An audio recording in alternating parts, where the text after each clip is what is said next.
it's quite difficult really to manage everything, as I'm sure you can appreciate at home.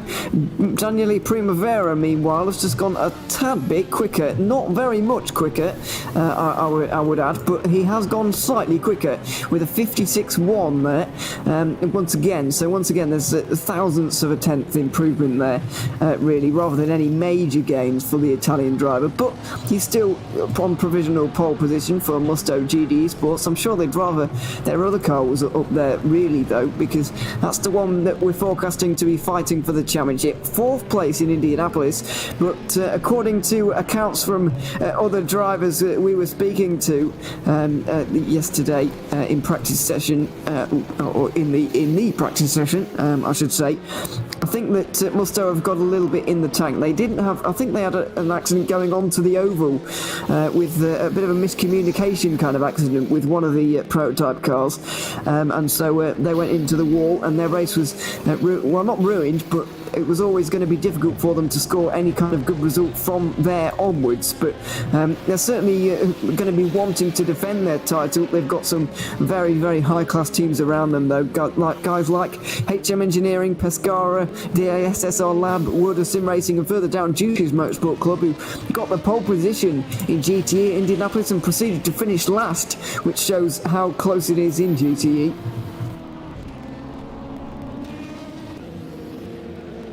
Yes, that GTE class. Of course, balance of performance is used to equalise the performance of all these GTE cars, but you can't necessarily do that at every single circuit, because each of those cars have their own characteristics. For example, the Porsche always tends to be one of the more oversteery of the GTE cars that I've, at least in my experience, and the Ferraris tend to be the most all-rounder car, at least in my experience as well. I think that, yeah, well, I'll speak for real life. Certainly, the Porsche is very good in the wet.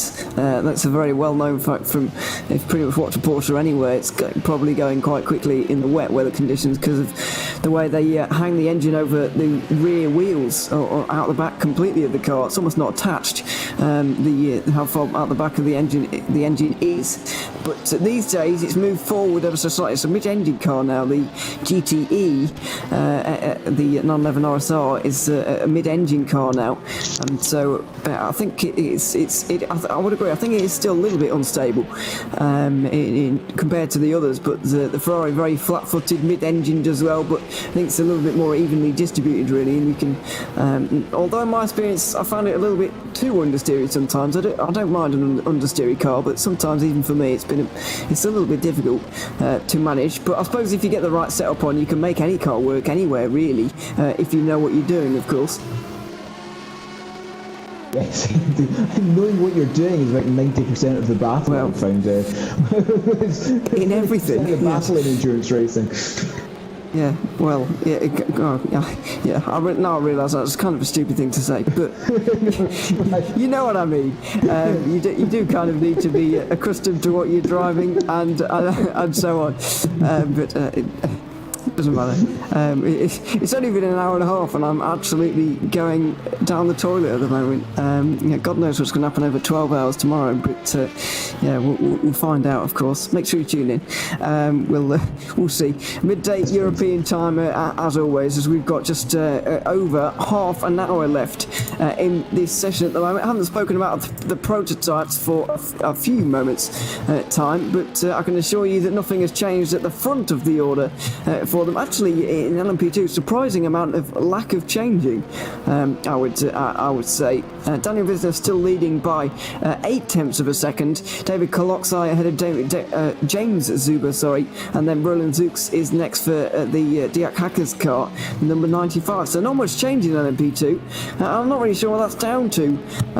Whether people are just kind of reaching their limit, they've done the best that they can at this point, and there's not much time to find for them, or whether they're just not able to string it together here after an hour and a half. I'm really not sure what the lack of improving is down to. Yes, it's all right. You say that, but it could just be that they're focusing on race pace more than qualifying pace at this moment. Because essentially, because you can of course swap drivers in this session as well, you can almost do it as a mini racing test session for tomorrow, where you've got all 4 classes out there on track at the same time. Yeah, it can be used as a bit of a practice session. It certainly is. The most comparable thing I can find to this in real life is the way we do qualifying in Le Mans in real life. It's kind of similar to that, just with 2 sessions rather than 3. I know they've changed the qualifying format for Le Mans in recent years, or last year I think it was.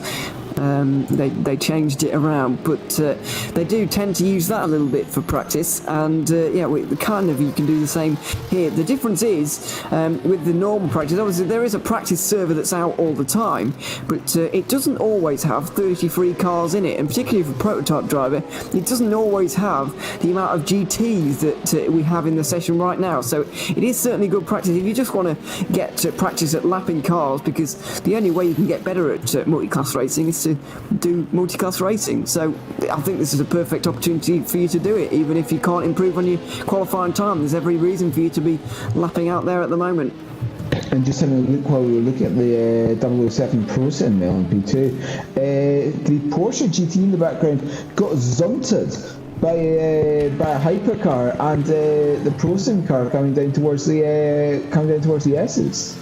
Yeah, it did a little bit. That's a bit of a sketchy moment. To Zonta is to be overtaken on both sides. Yes, by the way. Yes, I did know that, by the way, but 5 years, so it's fine. Okay. I understand now. I thought you were telling me I didn't know what I was talking about, which, well, fair enough. Well, you young people must know. Yes. No, I might not have been alive, but I am aware that but yes, there you go. Either way, we're just under half an hour to go in this qualifying 1 session right now. The darkness is not too far away right now. It is the daytime qualifying session, of course. 2 hours of nighttime driving coming up in about an hour's time when that session begins. But we're going to take a quick commercial break right now, and we'll be back with the final half an hour of qualifying after this. You're watching the Film Vault 12 hours of Silverstone qualifying, and we'll be back in a moment. The 2021 Endurance E-Racing World Championship Round 2, Film Vault 12 Hours of Silverstone, is brought to you in partnership with ESTV, Leap Gaming, SimLab, Motorvision.tv, Global Flix, Racing for Green, and AMD Ryzen Radeon.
Racing for Green is here to help you carbon neutralize your racing.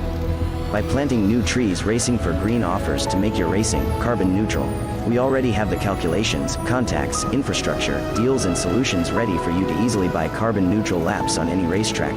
It doesn't matter if you are a racing fan, team owner, driver, sponsor or partner.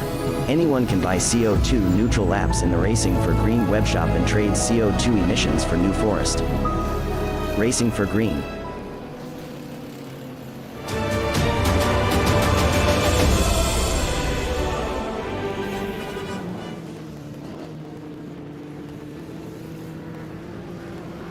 Welcome back to qualifying for the Film Vault 12 Hours of Silverstone, the second round of the Endurance E-Racing World Championship for 2021.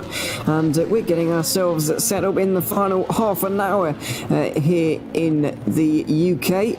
It is Martin Hemmingson leading the standings at the moment in Hypercar, Daniel Visner for Varga in LMP2, Gianelli Primavera's holding on in GTE for Musto, and then in GT3 we've actually had a change in the last few moments. Alan Sereg has got himself ahead of Alexander Zakirov, but to the tune of about 200ths of a second, and so that has changed around in GT3. But I want to talk about LMP2 briefly, because in the break, Neil, I observed a very interesting thing. I saw James Zuber in the race control booth. Now, I think he's been arguing the toss about the penalty they've received, because he clearly thinks that, well, he knows, like we all do, that penalty is going to be so damaging for them, and he would like to get some clarification on it, and, well, ideally for him, he'd like it to get it reversed as well. Yeah. Yes, that 5-second penalty is not going to be particularly helpful when it comes to the starting position for the race tomorrow. And yes, as you're saying, that number 17 car perhaps trying to argue its ace. And that GT3 battle, Alan Serra only 100th of a second ahead of second place, whom at the moment is, let me find out the time screen again, is Alexander Zakharov, as you were saying just earlier, in that 17 Unison racing car. Having a look at some very close battles as well elsewhere on the track. Matt Webb and Carl Likagor, the 68 and the 777 respectively, just 100th of a second separating those two cars as well. But if we have a look at the battle, I make that for, let's say, second, third, fourth, fifth, sixth, seventh, 8th, 9th and 10th in LMP2. Let's just say the top 10 in LMP2. They're all very close together. Second place at the moment, the fastest lap, James Juba. David Koloksai at the moment, just reading that. Number 22, Mugen Sim Racing car. Their fastest lap at the moment is a 44.6. If we go down to Likagor in 10th place, 12th place overall, 10th place in class, his fastest lap is a 45.6. So yes, about second, separating 9 cars in LMP2 at the moment. It's quite remarkable, that category. It really is. Very, very interesting prospect for the race. Certainly in the Premier prototype class here at the EEWC, it is the hypercar class, of course, and Martin Hemmingson has been leading since the very start. He's going even quicker as well. 41.7, which is nearly a second faster than he was at the start of the session, so clearly he is improving as he goes along right now. 1.3 seconds is his margin over Patrick Skilvassi, who's also been getting faster, I should add, and is not a slow driver by any means, but Hemmingson is just faster at the moment. I'm kind of glad that Burst Esport on the grid for this series, because they would likely have Martin Henningsen as well as Hemmingson, which is a nightmare. I seem to remember last year when we did the 24 hours at the Nordschleife here at GTR 24H in kind of May time, we had those two teams, Drillers and Burst Esport, had one of the most incredible battles I've ever seen, actually, in the early part of the night. Unfortunately, Drillers, the race didn't end for them quite the way they wanted it to, but they still had a fantastic fight, and for a brief moment in time, Henningsen and Hemmingson were driving at the same time. It was an absolute nightmare, but no, I'm glad it's just Hemmingson, on his... He doesn't even need to be here, and I'm getting mixed up. But no, Hemmingson is on the front at the moment, and doesn't show any signs of slowing down for the moment, neither do the whole Drullers team. Yes, living, just that thought at the back of your head as to surnames, but yes, Martin Hemmingson now 1.25 seconds ahead of Patrick Silvestre in the number 80 Omicron Sim Racing car, and Daniel Visna appears to be, well, I would say the gap between Visna and Klocksa at the moment, the top two in LMP2s, is 3/4 of a second, and I make that, if we say 3/4 of a second, make that 0.35. The gap between second and gap between second and seventh in LMP2 is also 3/4 of a second. So yeah, that just goes to show how fast Visna is at the moment in that 117 car. Yeah, really, really quick is the answer. Very, very well. I think we it's it's hard to say that it's hard to pick out a moment where he hasn't been really. So yeah, no surprise there. Particularly, it's in GT3. We've got Zakirov coming up to the line at the moment. His first sector, I'm afraid, is not quite as good as it needs to be, possibly, to get up towards the Mugen Sim Racing car in this session. He goes over the line now, and my timing screen has decided to refresh itself, so that's not good timing on that one. But no, he's not actually set a lap time on that previous one. So we're going to watch him. Well, I'm going to watch him at the very least through turn 3 at the moment. He's got one of the GTs in front of him, nicely gets out the way. Looks like he's got a bit of free track space as well. LMP2 in front, but he's not exactly going to catch up to any prototypes. Can't see any prototypes in the background either. And let's not forget, if he improves by 0.03 of a second, then he's going to be on pole here. So there's a big incentive for him to improve and get that average lap time down, of course. Yes, that average lap time down, because that average lap time is the most important one when it comes to at least this qualifying session. I suppose you can see average lap time is also fairly important during the endurance race as well, because the lower lap time is the further you go. But yes, at the moment focusing on this qualifying time, and judging by how close those LMP2 cars at the moment, it's going to be a very, very interesting. It's going to be very interesting to see how that plays out in Q2 coming up in about 50 minutes time. In terms of GTEs, that is also fairly close. The pole position, the provisional pole position time is Daniel Primavera in that 54 Mazda GTE sports car, a 56.1. And I make that 2, 4, 5 cars in 5 cars in the top 5 in GTE cars by half a second. Yeah, it's really, really close in GTE, as it has been for whole of the session. Arguably the most competitive class we have here in the EEWC this season, for this year.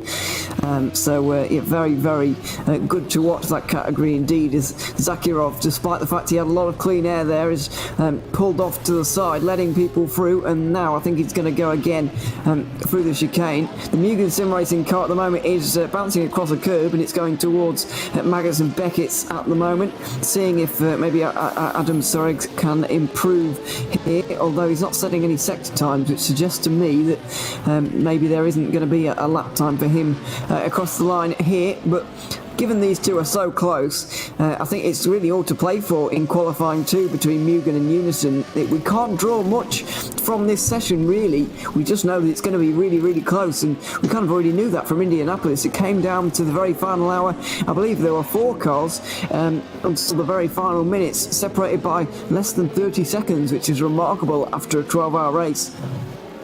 Yeah, 30 seconds after a 12-hour race, you might as well just started the race with 13 minutes to go at that point. That's a good point, yeah. It's smaller gaps than in an F1 race, certainly at that point. But yeah, Zaki was actually off at, I think that's Luffield.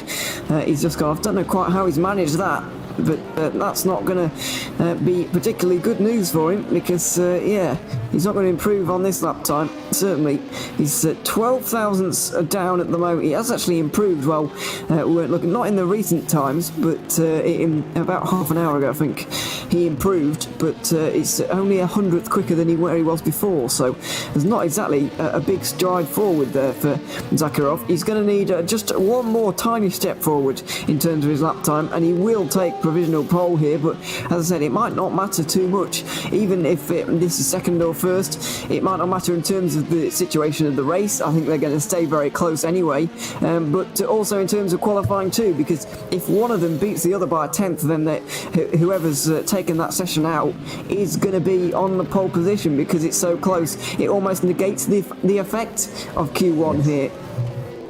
Yes, and again, I said, might as well start the race with 30 minutes to go. Indianapolis might as well have just had Q2 at this point in terms of the LMP2s, because it may well just be that close between all of them. And the GT3s at the moment, of course, the slowest of the 4 classes that we have here in the EEWC is still the 41 Mugen Racing Team car, still 12 thousandths of a second ahead of the 717 Unison Racing car, as we were saying before. I believe that was still the same gap as we came back from our last commercial break. So neither the 717 nor neither the 717 or the current class leaders at number 41 have been able to improve their last time in the last 20 minutes or so. Yeah, it could be a combination of things, really. I think the sun will be going down. Well, what sun there was at the start is going down, and the lightness of the circuit is going down as well, I'll say. But the rain has stayed away, and it is going to stay light in terms of the lighting conditions for the rest of this session. It's going to get dark for the second one, of course, but track temperature might well be going down at this time of day, just getting towards the end of it, and the temperatures gets out of the track. There can't have been that much in there to start with, really. It's not very warm in the UK at the moment, as is not a shock to anybody, I don't think. But no, it's certainly going to be going down, the track temperature, as the air temperature can't be that high either. So yeah, final lap time is going to be coming in soon then. About 15 minutes to go in this session, and we've got Mugen Sim Racing out there again for GT3. Zakirov is on an outlap at the moment, but it's Mugen Sim Racing for the moment, trying to improve. They have completed 40 laps in this session, which is quite a lot actually. In a 120 minute session, nearly 2 minutes a lap for these GT3s. Mugen Sim Racing have been out there for almost the entire session. Yes, 40 laps, you see 2 minutes a lap, that makes 80. So yeah, pretty much out there for the entire session at the moment has that Mugen Racing team car. It just goes to show that they really are pushing to get that pole position for tomorrow, and of course that extra point. The worrying thing is, though, that the fact that he spent so much time out there, he's not improved his lap time that much from the start of the session to the end, which we are nearly at right now. So yeah, that's the only thing that would be a little bit concerning to me. Is the fact that he's been out there for so long, he's not actually improved on his lap time that much. So was it worth it in the end? I don't really know. But I just yeah, if he's going to be doing Q2 as well, then has he burnt himself out completely? Because 4 hours of driving with a half an hour break in between, even so, is it's quite a lot of driving to be do, even though it's only kind of 1 lap on, 1 lap off situation at the moment. Yes, and especially when you're focusing on qualifying, because you're really trying to extract every single thousandth of a second out of that car. In terms of the race, you can be able to get into a rhythm of some sort of description. And of course, especially in a 12-hour race, you don't want to drive at 100% all of the time. You're going to want to drive at 90% or so. So that takes a little bit of pressure off. But especially in a qualifying session, when you're trying to extract every single thousandth of a second out of that, it can be incredibly tiring. There we go, Alam Sareg has just pulled a little bit more time out of that car right now. Half a tenth he's just improved by as he went over the line there to push his advantage out by miles to Alexander Zakirov. It's now 600ths of a second, and that is huge compared with what it was before, certainly, and the context of this session as well. It's really quite remarkable between these two great drivers, and yeah, it's going to be going right down to the wire here, waiting for Zakirov to post as a sector time, and maybe we'll have to wait to the end of the lap here to figure out what he's doing. But just Adam Sareg's just given himself a little bit of a buffer there. It's very, very close once again, but that when you're going so quickly, there's not much more that these guys can do. There's not much pace that these guys can pull out of the cars because they're just going so quickly already. There's not that much time to find. Yeah, you also need a little bit of luck in order to sometimes extract that extra second. Perhaps just catching a little bit of traffic at the correct moment and being able to extract some of the slipstream from that slower car ahead, just being able to boost you a couple of hundred seconds or so. Sometimes you really just need that little bit of luck as well as to where you meet the traffic on the circuit. Yeah, absolutely. As Zakirov's about to not get very lucky at all here, because that's Patrick Sculvassi in the background there. Haven't actually got his sector times for the moment, so we'll see if this is going to count for Zakirov, and we'll see if it does, where this is going to put him. He's into the final chicane right now. Sculvassi has not held him up almost at all there. I don't think any time has been cost there by the hypercar. Comes through the final corner right now, and he's going to go over the line. What's the lap time going to be? It is a 58.0. Not a bad lap time, but it's 2 tenths slower than what he did before, and so no improvement in the end. He's going to have to work so hard if he wants to improve at this point. Yes, and we are coming down to the final 10 minutes or so of Q1, about 11 minutes to go. Actually having a look at Alexander Zakharov coming through the complex. What did I say? You get this called again? I think the loop is the second one, isn't it? Oh, it's just the loop, isn't it? Yeah, that's right. They haven't actually got a name. But yes, and then having Patrick Savassi 1.25 seconds behind that number 10 car, getting across the old start finish line and through still the incredibly fast right-hander. In terms of these hypercars, it's a lift and maybe only just one gear down.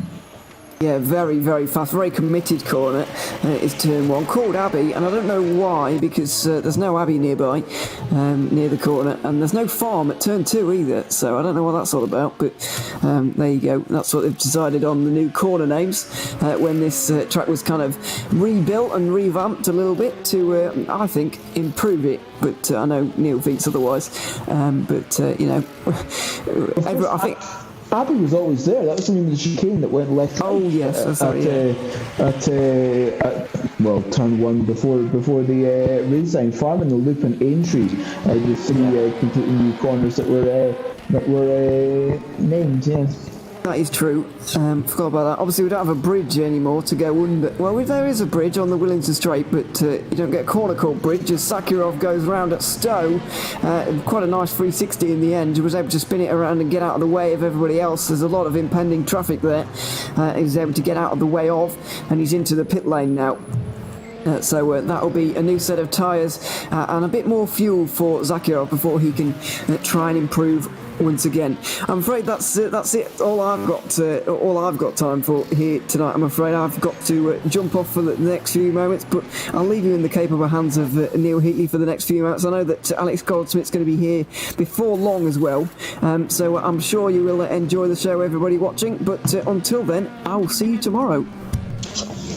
And there we go, Ewan O'Leary will be joining us tomorrow as well.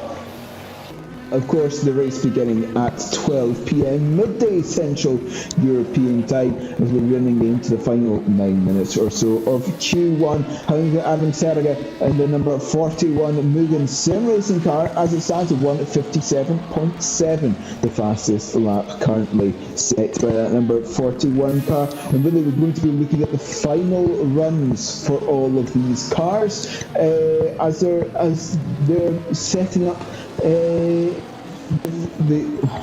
begin that sentence again.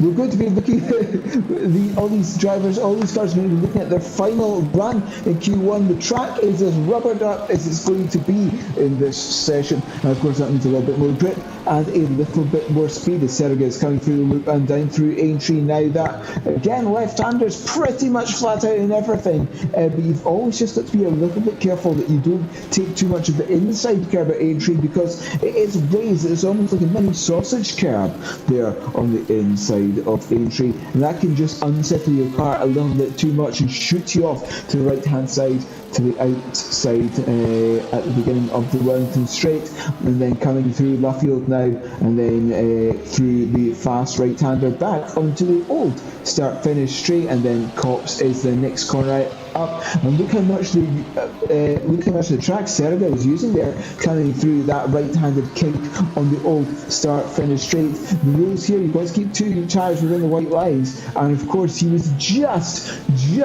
doing that by cutting the corner as much as humanly possible. Now coming through the S's now, goes left, right. Of course this right-hander is the slowest of all of the S's, and you can just see the mini sausage curves there, right there on the inside, what I was talking about before. And then down the hanger straight, underneath the pedestrian bridge, up towards Stowe.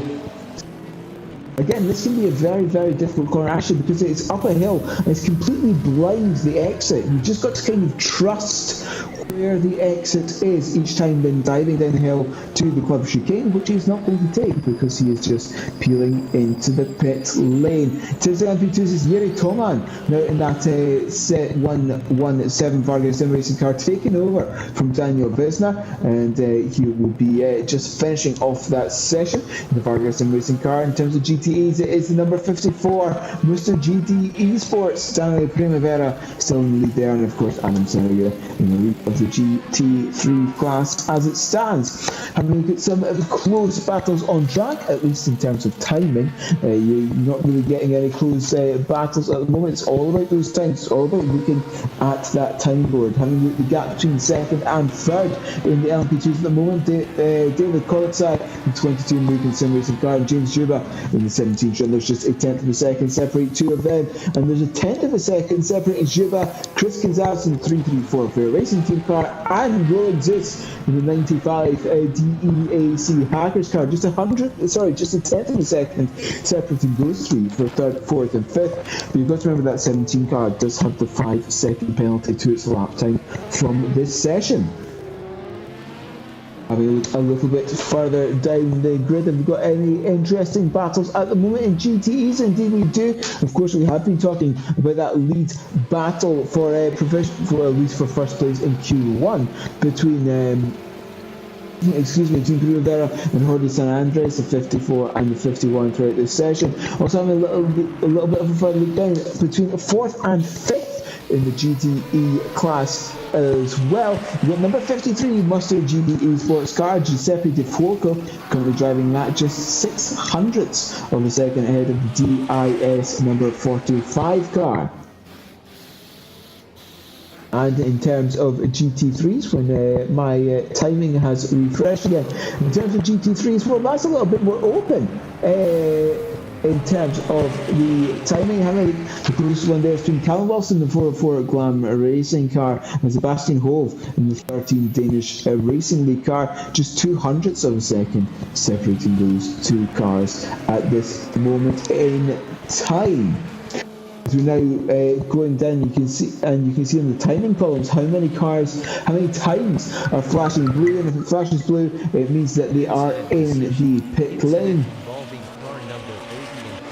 Having a look at the second place, and there we go. Car 66 now has a 5-second penalty for an incident with car number 80 somewhere out on the circuit. And of course, car number 66, just let me find the timing. Oh, that's lovely. I closed the timing tab. Perhaps I should try and not do that. The number 66 car, just having a look, it's the Volante Racing car. The car is currently third in the GTEs. They'll be getting a 5-second penalty on their 1 minute 56.4 time. And that's really going to hurt them, especially considering how close the GTE field is at the moment. The DIS Sim Racing Lab car flashing yellow on the timing, which means that it's stationary and or backwards and or upside down and on fire somewhere out there on the circuit. Could be all of the above, who knows? And look at this GT3 that's set there again. The GT3 leader coming through the old start finish straight and through Cops as well. Well, these GT3 cars look so good. You can just see a little bit of body roll there as it turned into the corner in that McLaren 650 GT3, and it looks so good. And have a look at this. I like this cam as well. Of course, you can get cameras in sim racing. Cameras in sim racing that would never be possible in real life, merely because, well, do you really want to put a cameraman on the exit of on the exit of club coming into the start finish straight? Personally, I don't really think you do. Coming down towards the end of the lap is the GT3 leader, and as I was saying before, it's a completely blind corner, completely blind exit over Stone, coming down to the chicane. Eventually I will come to someone who will take the chicane. Trust me, someone will eventually take the club chicane when I'm speaking about them and they're being shown on stream. But it looks like that's going to be it for the GT3 leader at the moment. Just 2.5 minutes to go in the session. That's not enough time for an outlap really in these GT cars. So it looks like that's going to be it for then. There's the 334 Chris Gonzalez in the Fair Racing Team car. It's also going to be it for that LMP2 car. Well, I say if he's incredibly quick, he might just be able to start one more lap, but I'm not sure. I think it might be it for him as well. Martin Hemmingson there in the number 10 Drillers esports car, deciding to take no further part in this current session. mainly because he's got only that 1 1/4 second lead still, and a lot of cars coming into the pits now and deciding that is it, we cannot go any faster this time round. The yellow flag in sector 3. Who is that for? I just couldn't quite catch it in time actually before it disappeared from my timing screen, but that looks like it may well essentially be it for now in terms of Q1. Just about 60 seconds to go in the session, and Serika has gone back out to try and attempt one more lap. It's going to be touch and go whether he actually makes it back around to the start-finish line in time. There you go, 1:17 to 3:34, the 22, the top 3 in the LMP2s from Q1 by the looks of it, because I certainly know 3:34 is in. The 1:17 is also in the pit lane, 22 may still be out there on the circuit. GTEs, it's the 54, the 51 and the 66, the top 3. Definitely by just a quarter of a second, those 3 as well. In terms of GT3s, it's the 41, the 717 and the 26 one-move esport car. Thibaut Melbourne is now up into 3rd place there, just 4/10 of a second behind the car currently on your screen, Adam Serga, in that number 41. 30 seconds left to go in the session. I actually think that Serga will be able to come back round and begin another lap in that GT3, in that McLaren 650. And this time he'll take the club chicane, trust me, diving down the hill. There you go, braking for the club chicane. You can just see the nose diving down towards the ground as the weight shifts from a fairly central position straight to the front as the brakes are put on that car, and then coming out to the start-finish straight, crosses the start-finish line. Oh, I made that with about 3 seconds to go, so he's just made it for one more lap, and he will be the last car on circuit to make a lap. And braking for the loop, the first of the right-handers, the hairpin to the right, then the hairpin to the left immediately after. It can be very difficult to actually position your car in a perfect position for both the right and the left, just because it requires such a fast weight shift transition, such a fast steering transition as well. Coming down the Wellington Straight, down towards Brooklands and Luffield. We were talking about this earlier before. Such a difficult corner is Brooklands, mainly because the apex is so late. And then coming to Luffield, that's almost like a double apex corner. It is so long. Coming down towards the old start-finish straight, look how much he's cutting that corner, try and get every single 100th of a second out of it, as Bo Christensen in the 766 car, the DSR Dream Team car, appears to have had an off somewhere. That's either a loop or in the exit of the S's, I can't quite tell. I think that may well be at the exit of the S's, and look at that, that was the reason it was contact with the GT car on the exit of the S's in the back half of the circuit. And Adam Serga's gone off in his final lap as well. You can see there in the bottom right, that's not gone well at all. In fact, he's coming through the ice as well. So that's been the last lap ruined there for the GT3 leader. And indeed, I believe there's going to be no more faster laps in this session. There is not. That appears to be it. That is it for now from Q1. And in terms of your provisional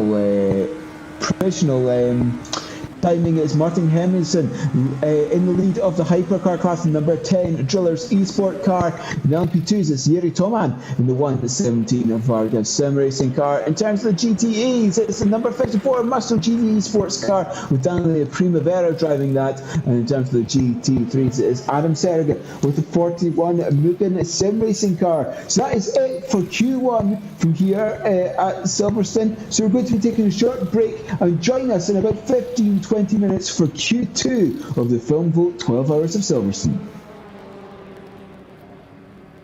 The 2021 Endurance E-Racing World Championship Round 2, Film Vote 12 Hours of Silverstone, is brought to you in partnership with ESTV, Leap Gaming, SimLab, Motorvision.tv, Global Flix, Racing for Green, and AMD Ryzen Radeon.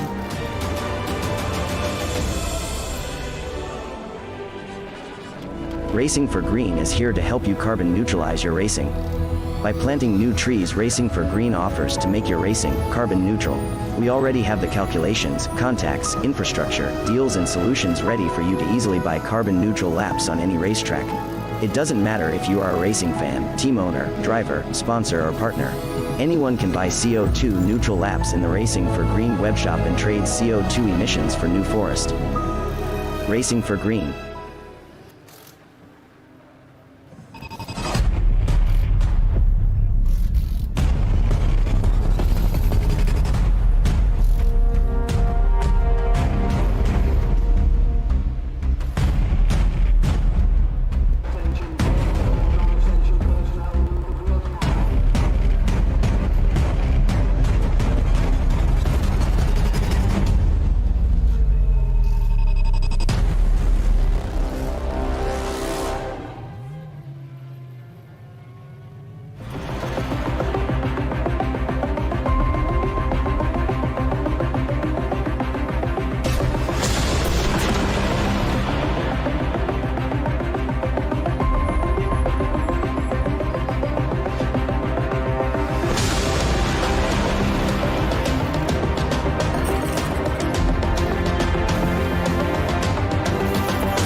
And just while we are in this small break between qualifying sessions, I'm happy to introduce a weekend introduction video from Alex Goldschmidt, who hopefully will be joining me later on, just explaining the circuit and giving us some insights into Silverstone.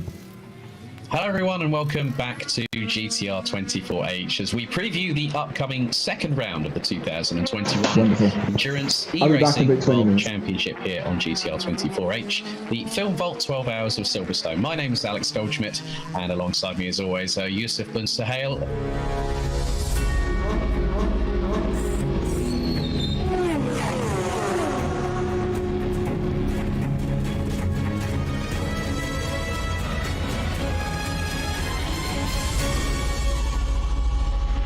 Yusuf, how are things? You keeping well?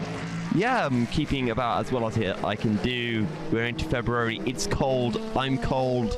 I just want to lie in bed, to be honest. I think that's like the rest of us, but obviously at the end of the day we've got a rather exciting second round. Of course, the home of British Motorsport, Silverstone, just over 3.66 miles will await our 4 classes this coming week. There were a lot of talking points, a lot of dramatic moments, a lot of people out of customary positions, but also a lot to reflect on and what we can expect this coming weekend. What are your thoughts firstly after what was, I think from all of our perspectives, a really, really good season opener back at the 12 Hours of Indianapolis?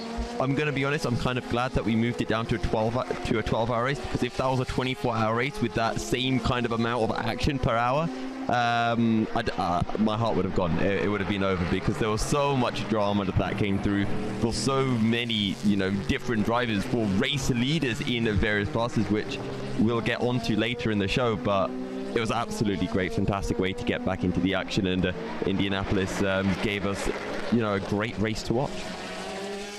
Now, for those that don't already know, well, Silverstone hosted the first ever Formula One race, official World Championship race in 1950. It actually held the British Grand Prix 2 years earlier. And Yusuf, this is quite a dynamic circuit. Obviously, we go from a very, very traditional American-style circuit at Indianapolis to what is one of the fastest tracks in known motorsport. You know, average speeds in Formula One over 145 miles an hour. This is going to be a real test of not just how brave you are through the corners, but how you can keep those consistently fast lap times coming in, isn't it? Yeah, and as you mentioned, you go from something like Indianapolis where you have a lot of 90-degree corners. 90-degree corners and then onto a banking and off the banking. Silverstone, much more dynamic, a much wider variety of corners. You look at some of the slowest corners on the track, for example, Village, heading down into the club chicane at the end of the circuit, and then you have the much more open corners, much higher speed corners, for example, Stowe, Copse, where very little braking is used. And Stowe is one of those corners you're heading uphill, carrying a lot of speed, but because it's uphill, you can just reduce that speed so quickly. You're braking super late, turning in early as well. So much grip on the circuit. And also there's going to be a lot of upshift, there's going to be a lot of downshifts here, as you mentioned. Obviously, apart from Maggots, Beckett's and Chapel, the most iconic three corners known to everyone in motorsport folklore, you've also got Abbey, Farm and Village. Because, you know, you're literally, you're coming out of Club Corner, you're absolutely hammering the throttle to the floor, you're shifting up the gears, you're trying to get that run, going into Abbey, and that's, you know, with the runoff on the left-hand side, there is a possibility that we could see 2 to 3 cars going in side by side, multi-class action as we have here at GTR24H. I think that's very much in the realms of possibility, wouldn't you say? Oh yeah, without a shadow of a doubt. I think we're also going to be seeing some people just getting onto the brakes a little bit too late, maybe brakes a bit too hot, running wide as well. And I think Farm is going to be a very... I think it's going to be an overtaking opportunity and a half, not just if you're in different classes, but in the same classes. I mean, I've come from a lot of sim racing in terms of F1 where you can't really overtake there as well, but I feel that when you run through turn 2 in GT cars, you're going to be much more on the limits than you would be in something like an F1 car where you have downforce, and maybe you'll see drivers lifting off a bit just so that they can keep their car to the left on the run into Village, because if they don't, they'll run out wide, they won't be able to carry the momentum through the corner, and I think this means that there are going to be drivers who can carry the speed and just throw their car down the inside. And obviously, for those wondering about overtaking opportunities, Copse is a perfect overtaking opportunity. You can get the slipstream going through Copse and get the run down going into Maggots. We've seen it in multiple occasions in real-life motorsport where people have gone side by side through Maggots, Beckett's and into Chapel. But that complex is very, very aggressive, Yusuf, especially when you're going through full chat at Maggots. You then have to, as you said, you put on the brakes. Sometimes they may even just lift off, because if the car's front-engined, that's going to allow the car to engine brake. They're going to save the brakes. They're probably going to help save the tyres a little bit, and then you accelerate coming out of Chapel. Then you've got the hanger straight going down into the right-hander at Stowe. That's another, you know, within, what is it, probably about just over a mile, you've got 2 perfectly good overtaking opportunities, and it is, again, going to be one of those main spots when we get into the real throes of the race at the Film Vault 12 Hours, where the LMPs are going to be closing up, the hypercars are going to be closing up, the GTEs and the GT3s are going to have to watch their mirrors and their back bumpers all at the same time so as to not to get into any strife. And that is always a key part of endurance racing, as we saw at Indianapolis. Yeah, and I think one of the biggest differences as well when we compare the likes of Indianapolis to Silverstone, when we talk about, you know, the leading cars or any car in a higher up class and lapping someone else, is at Indianapolis, you catch up to a car, you're behind them, sit behind them a corner, you overtake them. It's very simple. But if you catch a car going on the run into Maggots, that's a sequence of about 5-6 seconds really, where you're going to be stuck behind someone and you will not be able to get past. Once you're behind them, if you try to overtake, yes, you might be able to, but it could end in disaster, and I don't think that's going to be the smart play from any of the teams. They're going to have to wait until the very exit of Chapel. We may see some cars trying to run side by side if they are battling for position all the way through Maggots and Beckett's, which could be absolutely phenomenal to witness, and I hope we do see it. But it will be difficult. If you have to get past, you have to do it either before Maggots, when you're lapping a car, or on the exit. And if you're stuck behind, then you're just stuck behind.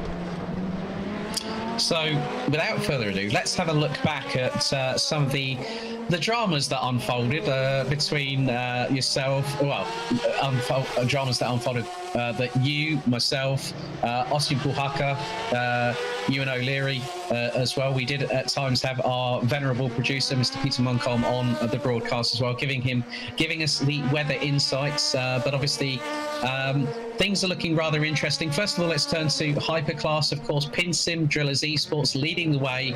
An absolutely dominant performance, despite the fact that Martin Hemmingson was sent to Narnia in the night time. The car flipped over 5 times, but both him and Henry Sinek were absolutely rapid. They were consistently running in the 1 minute 19s, and we personally both think that no one's going to challenge them, even though Omicron Sim Racing didn't actually finish the race. They DNF'd, I think, with 2 hours on the clock remaining, and that gave Satellite Racing the opportunity to snatch second place. But Silverstone, it's McLaren's home turf. It's a fantastic car. It's going to be rapid. Obviously, we know that they have limited settings on traction control. There's no ABS involved with the McLaren Senna GTR. They've got a raft of different tyre compounds they can use. I think Pinsim are going to be the ones on top form. They're going to be rapid, but I think we could have an opportunity for Omicron Sim Racing to come back at them, and especially when Thomas Garcia was ultra rapid at Indy. Yeah, Thomas Garcia was quick, but I think, the biggest thing that I personally noticed with Pinsim's Drillers is, I remember at the start of the race we were praising Omicron because we thought Pinsim's Drillers, they were going to run away with it. We thought Henry Sinek and Martin Hemmingson, they've got it in the bag. But after that opening stint, Thomas Garcia, he wasn't that far behind, he was under 20 seconds. In fact, it might have been under 10 seconds, if my memory serves me correctly. And we thought, okay, Omicron, they're doing a good job. Sure, the rest of the team of Omicron weren't quite up to the pace of Thomas Garcia, but they were still quick, Magnus Junerup, Patrick Silvasi, and Josef Suto as well. They were up there. And once Pinsim Drillers had made that mistake and we saw the car kind of over the catch fencing and we were wondering how on earth did it get there, after we got over the awe of the physics of the game, and then we thought, wait, hang on a second, Pinsim Drillers, they're going to be, pretty much a lap behind Omicron.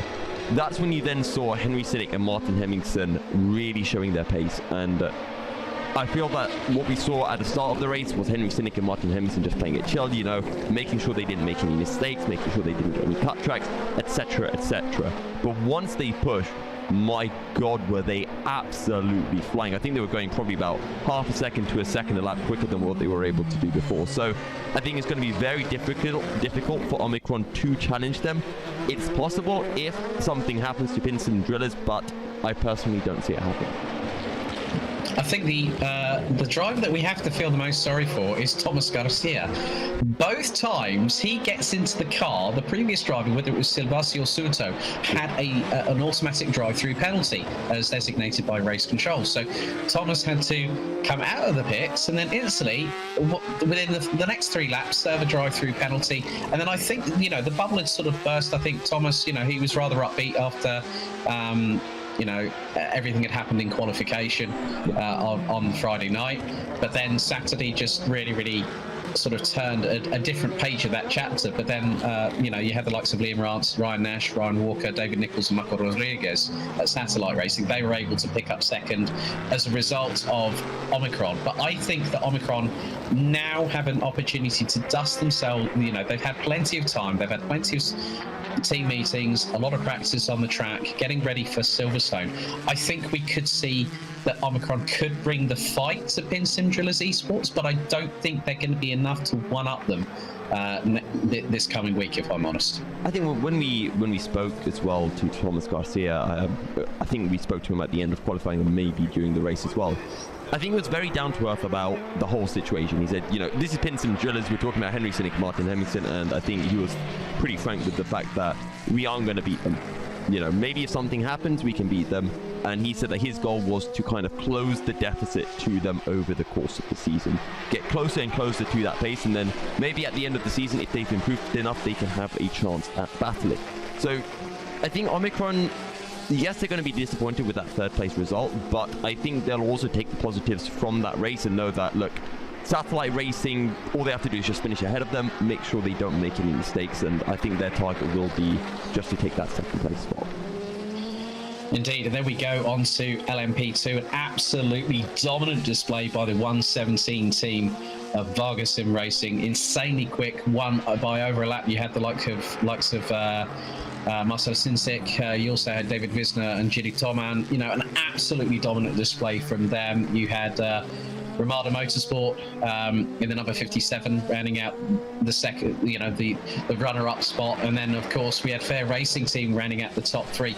But there were some other drivers that we really do, and other teams that we really need to have a look at. I mean, first up, again, we're going to mention, because this is a junior team. I spoke with Nick Newcomb in a recent interview. You know, he said that they're the junior team. It's about bringing the program back. You know. They've had a lot of work going in there, you know, so with the likes of James Juba, who's a recent new signing with them as well. You know, you had quite a few other drivers turn lower in there as well. Nick was scheduled to drive the LMP2, however, he ended up in the GTE. We'll get onto that in a bit, but you know, they had some issues, and Nick said that, you know, they're hoping for a bit of a comeback come Silverstone. Yeah, I think DC Motorsport Club definitely would have wanted a better result than the P9 that they got. I think they have showed pace, and we'll have to see what they can bring through. And I think what we've seen with most of the fields, again, we'll get to GT and GT3 in a bit, but you kind of got those 1-2 teams at the very top, sometimes one team, and then you've got this massive kind of battle of 4 or 5 cars all vying over that same kind of piece of tarmac. Yes, we're talking about endurance racing, so we're talking, you know, 10-15 seconds between them, but at the end of a 12-hour race, that is absolutely no time at all. And I think one of the teams that will be challenging Vargas Sim Racing, yes, I think they're a little bit slower, but I actually think they're closer to Vargas than the likes of Omicron are to Pinsim Drillers in the hypercar class. And that is the number 17 of Pinsim Drillers in the LMP2 class, because we know that Marcel Lachinchik and Yuri Toman for Vargas Sim Racing are absolutely phenomenal. But James Duber was very, very quick. He was running on the same lap as Vargas Sim Racing for quite a while, you know, about 30 seconds behind, and it looked like, you know, they were in a position that they could challenge if, you know, even if Vargas Sim Racing had a little spin and had to rejoin the circuit without any damage. And then issues just came through. They dropped so far down the order, and still they were able to climb up the order and get P5, which all things considered was a really good result. Yeah, also E-Team Brit, one of the latest crews to actually join GTR 24H. They raced in the hypercar class at the Le Mans finale last year. Had a very good chat with team manager Max Spooner. They are coming with a revised lineup, yet to be confirmed by the team. So it looks to be that they are practicing hard. I am aware of. I mean, I do work with the team anyway, so I do have I know that they have been training. Leak the lineup for us. I don't know the lineup myself. I know that Max Spooner will be in the car. Sandro Ballesteros will be in the car again. Obviously, we've got to talk about that issue, because Sandro Ballesteros went in after Matt Webb, and then had the HUD issues and the point of view issues from his, because he uses an Oculus Rift. Yeah. So he uses VR, and obviously it wasn't changing. They had to have the disconnect. Max has openly said to me, you can see the interview already on the GTR 24H YouTube channel. So if you haven't already, please make sure you like and subscribe and hit the notification bell as well. He said that, you know, the team that was working together, they had Matt Webb, Stuart Ross French, Sandro Ballesteros, and Max. They've been working hard on the Orica 07 that they're using. You know, some teams are using the Ligiers, and Max said that there was a possibility that if they didn't have that disconnect issue and the system issue with Sandro, they could have been on course for maybe a top 6, top 7 finish. They're hoping. It's home turf. They want to do well. Of course, they want to come back fighting.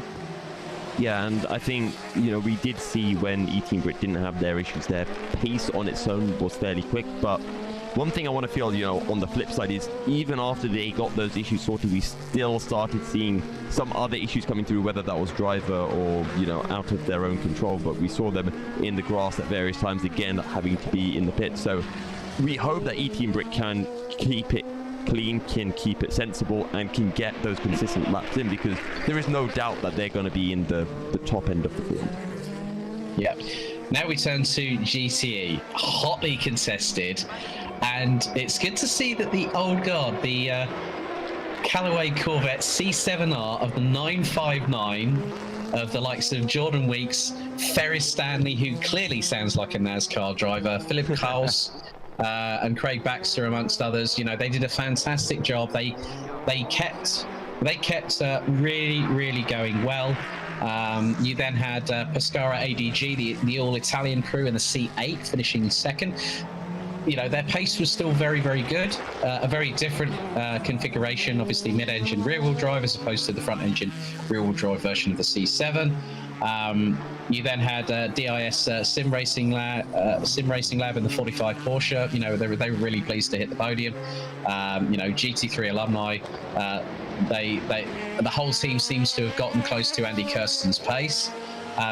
But the team that really, there were a couple of teams that stood out for me in particular here, Yusuf. Yeah. Firstly was the number 74 Deuces Motorsport Club car. They were second at Le Mans last year. You had the likes of João Barbosa, you had Wojtek Polezny, who took the opening stint, took pole position in the very interesting qualifying that we had, and then they then had an issue. They had Polezny had to go around 2 to 3 laps in order to get into the pit stop box, which they were sharing with Volante Racing. We'll get onto those in just a minute. Polezny had problems getting into the pit box. It was a 30-second turnaround before they managed to hit their marks. Then Nick took over the car, and then coming out of T12, computer freeze. So they then had that, you know, and he said, hopefully things will be better for my computer this time around for Silverstone. But, you know, that was a team that was literally had the carpet dragged from underneath their feet, and they were swept under it with a very stiff broom. And we didn't really sort of see hide nor hair of them. They finished 11th at the end of it. And then we go to Volante. You know, both the 66 and the 67 had dramas, and it was the 67 that really couldn't up the pace. I think we could see signs from Volante. You know, they had a better turn of pace. You had Donat Prodan. You also had what we've now decided to nickname the GTR 24H equivalent of Kimi Räikkönen, of course, Pali Ahonen, who you spoke to on the post-race interviews, Yusuf. I mean, if Volante could keep out of trouble, because they had incidents, I think Musto was involved in one of their incidents as well. That's another team that could, you know, that was the 54 car that finished P8. If Volante get the mistakes out of, you know, they've got a lot of mistakes out of the way at Indianapolis. Silverstone, they now can try and turn it around, can't they? Yeah, and if Volante Racing can make as many mistakes as syllables that Pali Ahonen says in an interview, that'll be good. Yeah, but every time I feel we were in the GTE class and we were seeing an incident, whether it be between two drivers battling for position, whether it be someone unlapping themselves, half the time it felt like it was Volante. And I'm not putting any blame in either way. I haven't seen the incidents the second time, but they did get penalties for some of those incidents. It caused them to lose laps, and they need to keep their noses clean. There's no doubt that especially the 66 Volante racing car has the pace. As long as they can keep it clean, they will be in those battles, you know, maybe even up to the top 3. Yeah, I think other cars that we need to consider here as well. Musto GD Esports, the sister BMW M8, they finished P4 ahead of WOSR iZone Performance, who were third at last year's Le Mans.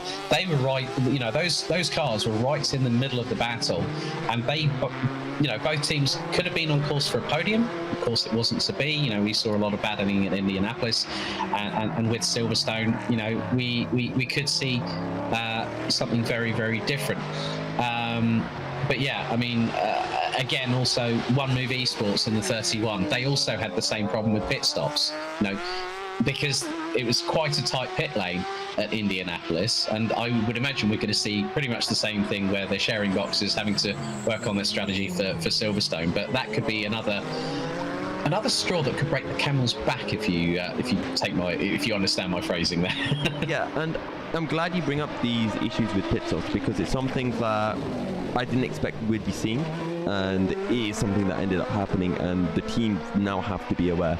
The fact that you can do everything right, you know, you can get the perfect strategy, but if you come into the pits with, you know, right at the end of your fuel tank and there's someone in the pits just before you, and you're sitting, you're waiting for 40 seconds, that can be your wind down the drain. So teams are going to have to communicate a lot more, maybe with other teams as well. Maybe say, look, we want to be coming into the pits during this 5-minute window. Can we agree on like set time? So you guys have your pit window here, we have our pit window there, so that there's communication, because they are sharing these pit boxes. The other thing is maybe they have to compromise. You know, maybe say, look, we've got this 5-minute window where we want to pit. If at the start of that 5-minute window there is nobody in the pits, we take that opportunity to pit.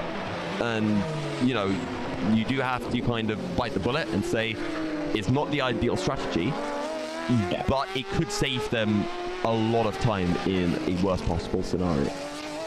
Yeah, because like you say, having those 5-minute windows, they may have to extend it by twice or thrice fold, you know, maybe up to a maximum of 15 minutes, because if they go, well, yeah, they're already in the pits, we've got another couple of laps worth of fuel on board, not a problem. Or if they've got, you know, they may have to put additional fuel in the car. Okay, that's going to cost them time on pure lap pace, but in terms of an endurance race, you want to eke out that strategy as large as humanly possible. You also want to make sure that if you need to start fuel saving, you're going to have to bite the bullet on that. You're going to also have to look after the tyres if the tyres are getting down to the canvas. You don't want to have dramas where you're out, you know, you're going through corners quite aggressively. You're making up places where the team's like saying, no, just hold back, keep it at 75% throttle on straights. Don't put 100 down because we need to conserve fuel. There's people still in the pits. So the team and the driver could be in constant communication. As always, you know, one of the teams that I feel that we could have seen some promise from, and it is the brightest livery of all, Team Viaducton in the 63 Corvette. They didn't finish the race, very, very early retirement, but hopefully we can see them back in good form here at Silverstone. The final category, really, we look at GT3. Firstly, we have to talk about the biggest talking point. With just around about an hour to go, it was the double downshift for Mugen Sim Racing's Zolt Pribeck. That turn 2 that cost them the victory. They managed to get back and take third, but it really gave a bit of daylight to Unison Racing, the Russian crew in the 717 Aston Martin, rounding out the Danish Racing League. They took pole, they showed decent one-lap pace, but I think there's a little bit of team depth that needs to be integrated. Maybe a bit more working together, and they'll have had that 4-week window between Indianapolis and Silverstone. But there's a lot of promise from that category, even though it is the lowest class category on our grid here at GCR 24H. Yeah, and I think when we saw the GT3 class, again, this is kind of what we like to describe as almost kind of the amateur entry. Get used to the GT3 class in your first season, then move up to your GTEs, your LMP2s, your hypercars, and we have seen success from the GT3 class before. I mean, DIS won the championship last season. Look how well they're doing in the GTEs against the likes of Musto, Deuces, WOSR. There are some big names in that GTE class, and to be fair to Unison Racing, they were close to Mugen Sim Racing. That final pit stop, they came out right behind them. Sure, they would have fallen back by a bit, but they still would have finished the race within 20 seconds of Mugen. So I think Unison Racing have the pace, and we're talking about a long season as well, a variety of different tracks. You talked about it at the start of the show, Alex, how different Silverstone will be as a track compared to something like Indianapolis. So I don't see there being any reason. I don't think this is necessarily going to be a runaway race for Mugen. I think they are probably the quickest team in the GT3 class.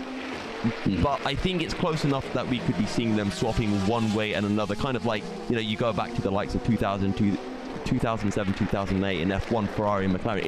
It's that kind of close battle, Robinson. Yeah, well, that really rounds out the preview here on GTR 24H ahead of the Film Vault 12 hours of Silverstone. Don't forget, free practice starts at 8 p.m. Central European time this coming Thursday evening on the 4th of at 8 p.m.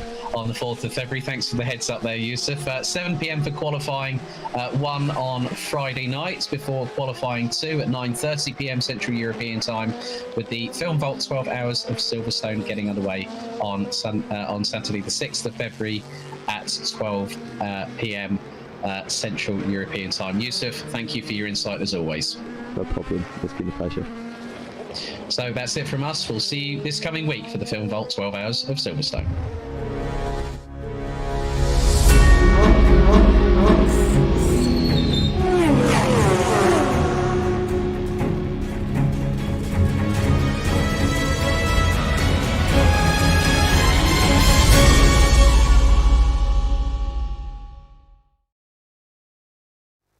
The 2021 Endurance E-Racing World Championship Round 2, Film Vault 12 Hours of Silverstone, is brought to you in partnership with ESTV, Leak Gaming, SimLab, Motorvision.tv, Global Flix, Racing for Green, and AMD Ryzen Radeon.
Racing for Green is here to help you carbon neutralize your racing.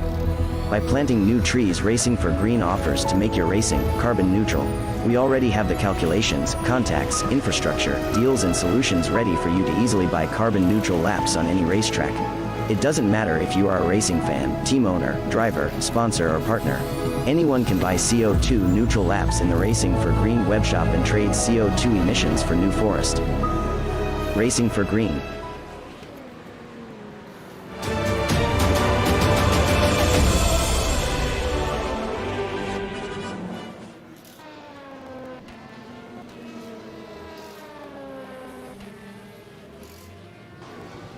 Hello and welcome back to qualifying 2 for the Film Vault 12 Hours of Silverstone. And look at this, the darkness has suddenly fallen. It's got surprisingly dark within the space of 30 minutes. I know it can be deceiving sometimes, but this is indeed the night qualifying session here at Silverstone. You've got to remember that the time, your qualifying time is the average of your fastest lap from the last session, the day session, and just now the night session. And we've also got to remember that some teams have penalties as well. The 66 and the 17 are two cars that immediately spring to mind. They both had 5 seconds added to their lap time from the last session, which obviously will raise their average lap time by about 2.5 seconds, which is not helpful at all when it comes to their positioning for tomorrow.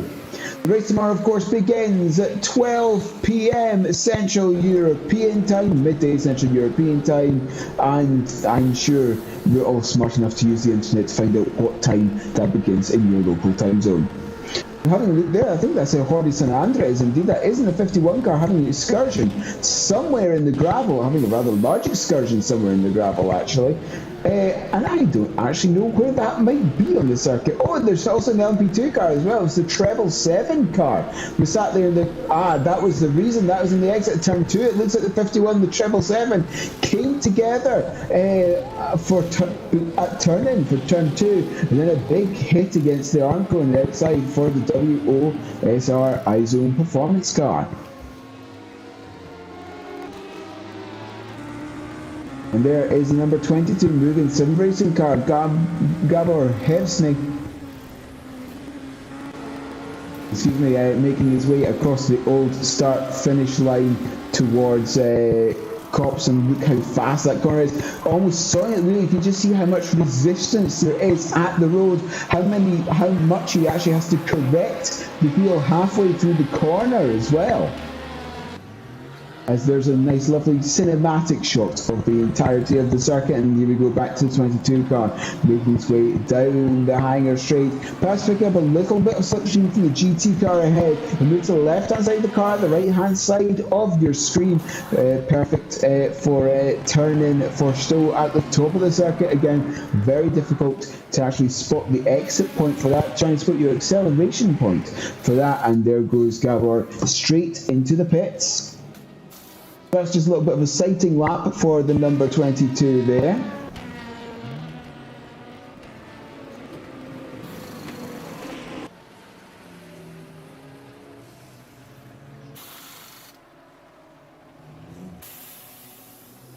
It's a number 404 car.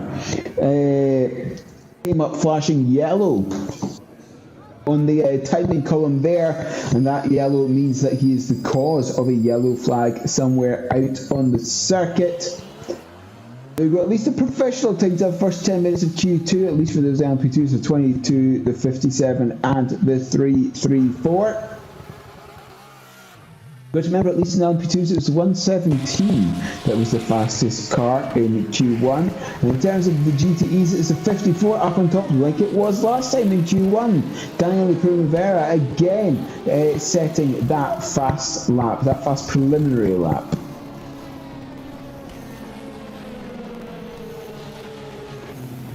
There's comparison in the 766 DSR Dream Team car, making his way about halfway around the circuit. Indeed, that was across the old start finish line and coming up to the S's. Look at all those lights. You can't really see anything at all. Oh, and there's a GT car taking major evasive action onto the grass.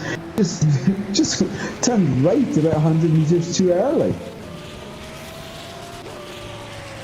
And there is Martin Hemmingson on the right-hand side of your screen. The provisional pole sitter from Q1. I will not be surprised at all if he continues to be pole sitter for Q2 as well.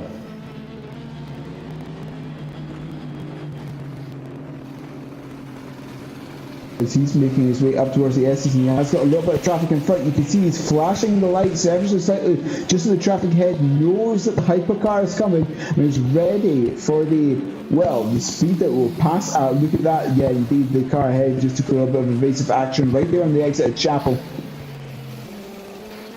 in order to not get in Hemmingson's way in that number 10 Drillers eSport car.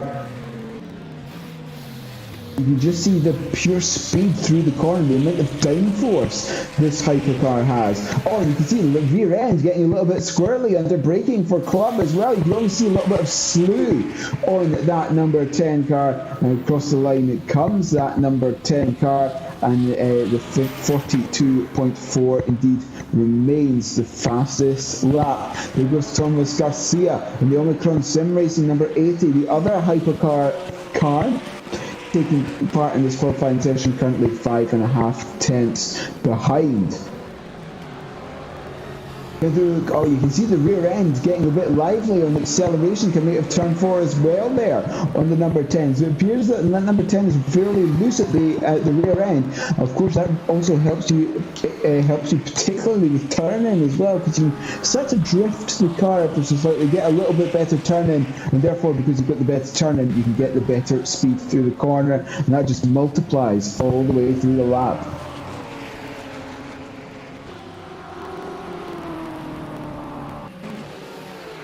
Coming up in a GT car as well is Hemmingson. The GT car, I think that was contact between himself and the GT car actually.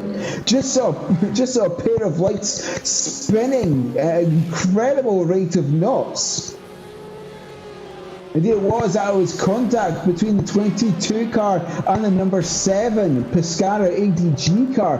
Right on the exit there, the Pescara car was rolling backwards ever so slightly after its spin, and there's absolutely nothing the 22 car could do. You could see the massive jink to the left the 22 car did after suddenly finding a car broadside on the racing line on the exit of the corner, of a very fast corner. Tried his best to avoid that instant, but there was nothing that he could do, was the number 22 car.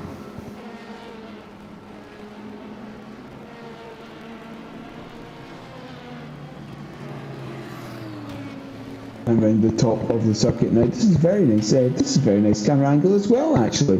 You can just see them all taking a very late apex to this corner as well. You can see the bollard occasionally when the headlights decide to light it up. But really, that bollard is only there for sighting purposes. And you don't really use it for the apex. You can just see how late, you can just see from the racing line, the slightly darker line about halfway across the track, what the racing line is. Again, like I said, that bollard is just a little bit of a sighting line. You can see a GT car slowing down a little bit there to allow the sorry, that was an LP2. It was the blue side light on that one. So yes, the LP2 just slowing down a little bit there just before the corner to make sure that the cars on the flying lap behind had an unimpeded, clear run through the right-hander.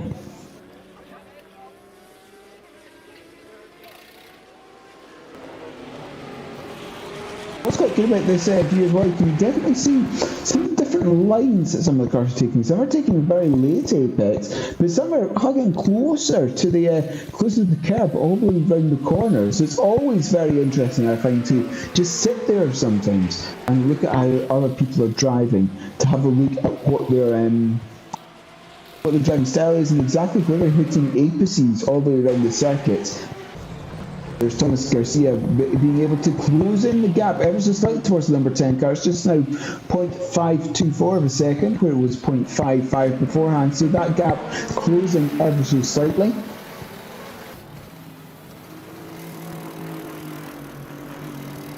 And indeed, because we pretty much know, at least for the next couple of hours ago, it's going to be dry. So we're not going to see the sort of mad panic that we did in Q1, where everyone was kind of scared that it was going to rain. So everyone tried to set their fastest lap as early in the session as possible, just in case that rain came. Here's it's going to be dry at least for the next couple of hours, so they can take it a little bit, or we take it a little bit more easily, but there's really no such thing in a qualifying session. You really have a lot more time to try and set that fast lap.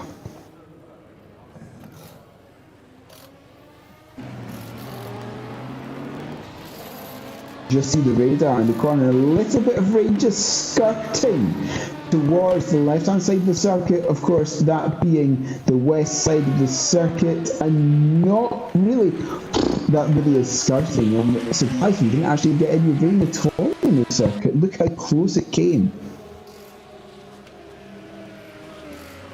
We had a look at Chris Gonzalez and now back to Henningsen across the old start-finish straight, trying to improve on his 42.4. He knows, because he set a lap time, it was about a second and a quarter faster than the number 80 car through Q1. He just knows as long as he stays ahead of the number 80 car, he is guaranteed pole position, the best starting position of the race tomorrow, and of course that extra bonus point. Having a little bit further down, GTEs, it's Primavera, DIS, and then Machiri. So it's the 54, the 45, and the 7, the top 3 in GTEs at the moment. In terms of GT3s, is the 717 of Alexander Zakharov, the New Zealand racing car. The number 13, Sebastian Hove in the Danish Racing League. Then the 41 Mugensen racing car of Zuls Pribek.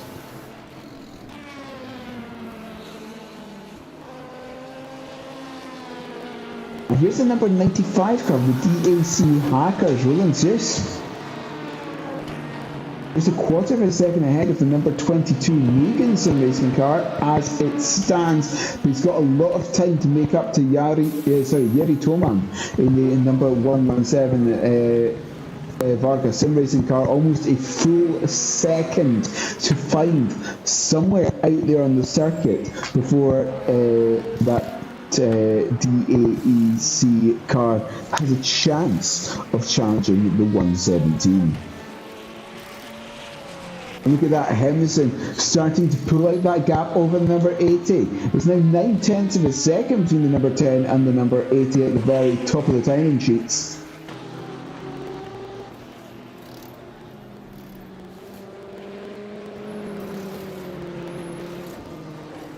Pretty much 102 second lap for the hypercars round here at Silverstone. It's about 104, 105 for the fastest in the LMP2 class.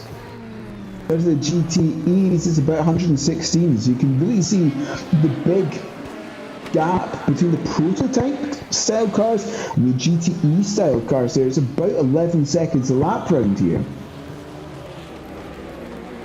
which makes it all the more exciting when it comes to lapping and traffic tomorrow in the Film Vault 12 Hours of Silverstone.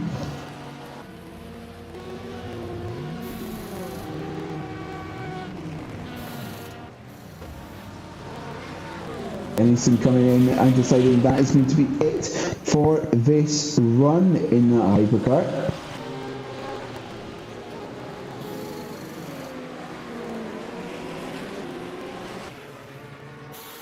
Garcia coming up on a GT3 car. You can tell it's a GT3 by the orange number plates on the side. The GTE cars have green number plates, and there is the P2 provisional leader, Yeri Toman, in the 117 Vargas Sim Racing car, 7/10 of a second ahead of the number 22 Mugen. You can see the entirety of the lineup there as well, and you can now see the entirety of the lineup for the number 80 car. Thomas Garcia, Freddy Soto, Magnus Kinnerup, Patrick Silvestri and John Nelson, the 5 registered drivers for that number 80 Omicron Sim Racing car. But at the moment, Garcia still needs to find 9.5 tenths to begin to challenge that number 10 car.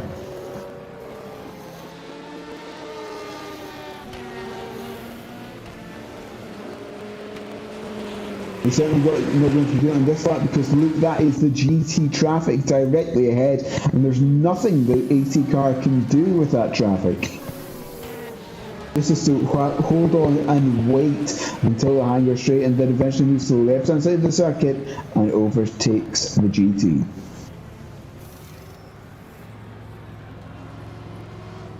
A nice aerial view there down towards Brooklands.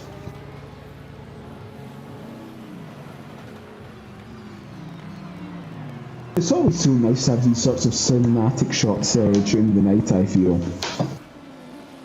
It brings a little bit more theatre, a little bit more cinema to the track, and I'll say, I very much like it. Something almost hypnotising about just watching pairs of headlights just rhythmically going around the corner.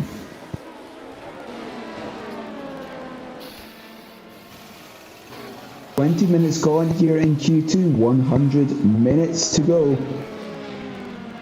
Was the second of the 2-hour qualifying sessions. We're now having Chris Gonzalez in the 334 Fair Racing Team car, an eighth of a second behind the Ramada car. Oh, and that's contact. I think that might have, that was at least on 2 wheels. I think the car might have gone over, or that might have just been my eyes deceiving me. That was a big hit for Chris Gonzalez. And there you go, Sebastian Hove in the 13 car, losing it on the exit of the corner. You can just eventually see the headlights pop up. No, it's just up into 2 wheels for the 334 car, almost up and over for Fernandez. Sorry, Gonzalez. Excuse me, please don't write a complaint to me. Chris Gonzalez in the 334 car. But as I was saying before, and he's limping at home with perhaps a little bit of a broken suspension. But as I was saying before, an eighth of a second separates the car between him and the car ahead, and him and the car behind. We're seeing a lot of We're actually seeing a lot of cars getting it wrong on the exit of Old Turn 1.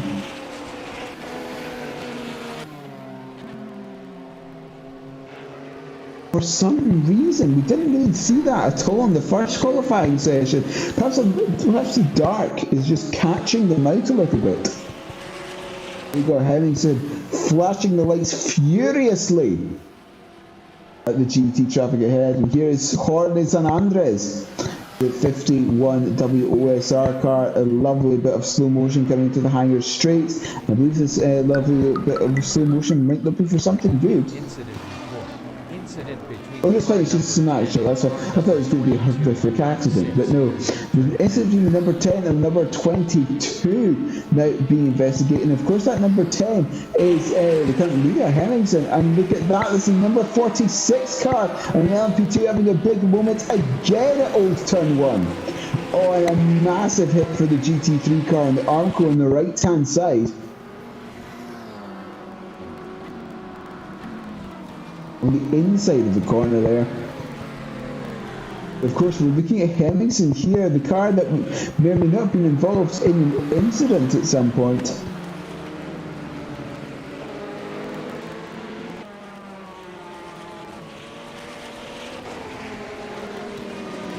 And look at that time, he's managed to get under the 142 bars now, 141.927.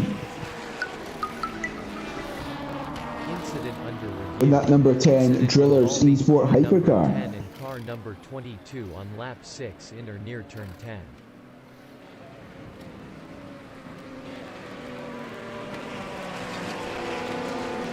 Of course, the 22 car, which the is under review for, is the car that's currently second in the LMP2 class here in Q2. It's Gabor Hevesy, in the Mugen sim racing car. So something has gone on with those two. If I remember correctly, excuse me, if I remember correctly, it said in or at near turn 10, which would make it the S's at least, or somewhere through the S's.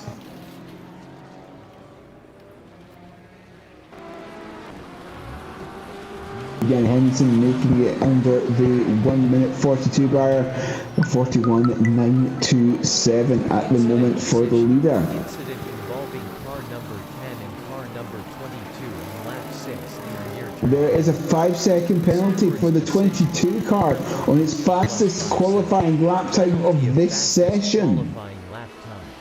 That's a big penalty for the Mugen sim racing car, because as myself and you and O'Malley were talking about before, that LMP2 class was so close, and still is so close.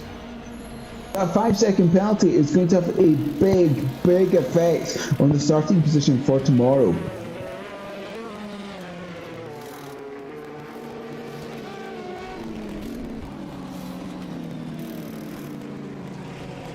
And looking at Jorge San Andres again, that number 51 car coming down the hangar straight. With faster traffic behind the number 80, Thomas Garcia. Oh, look at those brake discs glowing as well. I absolutely love that.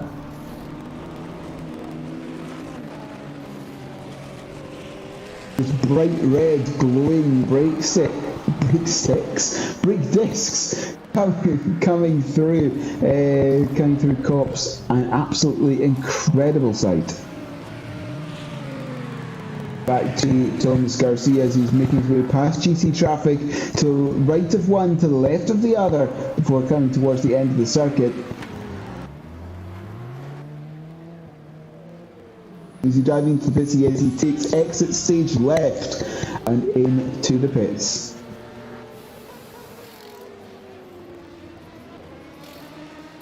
They're marking Henningsen a full second ahead of the number 80 car. The GTEs down the Primavera is running away with Q2, almost a full second ahead of the number 45 DIS Sim Racing Lab car. A nice aerial shot of the pit lane now just being shown on the circuit, seeing all the cars, seeing the speed difference as well between the front straight and the pit lane. Of course, the pit lane at Silverstone is a little bit interesting. It's a little bit peculiar because you don't take the final chicane in the pit lane. It's a massive shortcut, which means that Silverstone is one of the circuits where you don't really lose that much time through a pit stop, mainly because the racing surface takes you around that club chicane. Oh, and that's a big hit there for Roland Zeus, and I think that is a GT car of some description, halfway through the S's between Maggots and Beckett's. You just see it there on the bottom right of your screen in the smaller picture, and indeed on the top as well. On the GT car, just lost it, and there's absolutely nowhere the prototype could go. Was left with the car broadside in the middle of the racing line, in the middle of Maggots.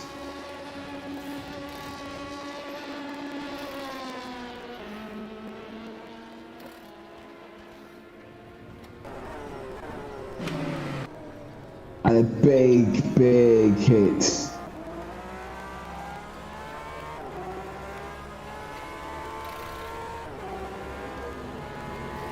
Yeah, we've seen that quite a lot for some reason in this qualifying session. The GT cars losing a lot of grip compared to the previous session. Part of it might be because the rubber is really no longer there, but part of it might just be because they're not really being able to see their turning points, their acceleration points, their braking points as clearly as they did before, and because of that they're maybe just getting a couple of wheels on the AstroTurf, a couple of wheels on the grass. And of course, grass, well known for its gripping capabilities, helps that car just be spun around. And on board with Martin Henningsen, coming down towards Brooklands, the left hand, you can see how late that apex is. And the right-hander of Luffield, you can see this is almost a double apex, a very early one and a very late one, essentially, once you've stopped turning for the corner. Flat right-handed Kinkel on the start-finish straight. Will he get up into 6th gear? No, he doesn't. It is just a lift and a turn-in. A lift and a gear down, I should say, rather, for Copse. As he's letting other cars by. Not quite on a lap time this time round is the number 10. But with 90 minutes to go, we'll take a short commercial break and we'll rejoin you soon. The 2021 Endurance E-Racing World Championship Round 2, Film Volt 12 Hours of Silverstone, is brought to you in partnership with ESTV, Leap Gaming, SimLab, MotorVision.tv, Global Flix, Racing for Green, and AMD Ryzen Radeon.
Racing for Green is here to help you carbon neutralize your racing. By planting new trees, Racing for Green offers to make your racing carbon neutral. We already have the calculations, contacts, infrastructure, deals and solutions ready for you to easily buy carbon neutral laps on any racetrack. It doesn't matter if you are a racing fan, team owner, driver, sponsor or partner. Anyone can buy CO2 neutral laps in the Racing for Green webshop and trade CO2 emissions for New Forest. Racing for Green.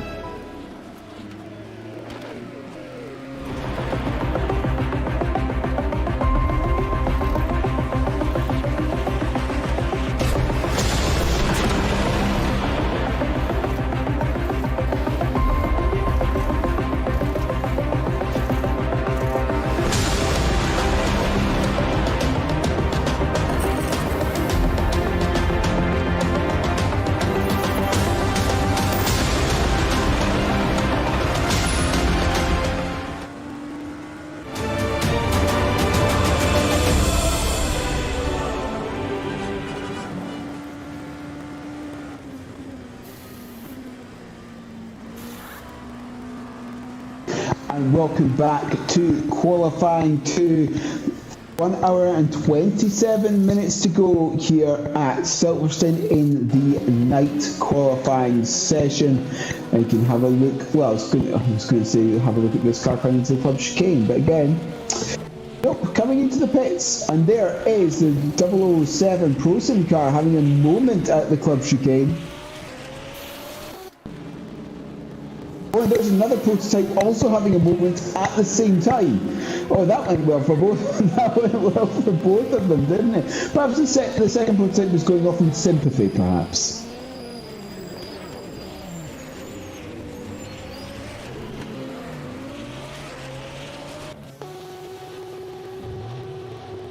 The ProSim is one of these teams where they share a ring, and yeah, the dual half spins there between prototypes at the club chicane.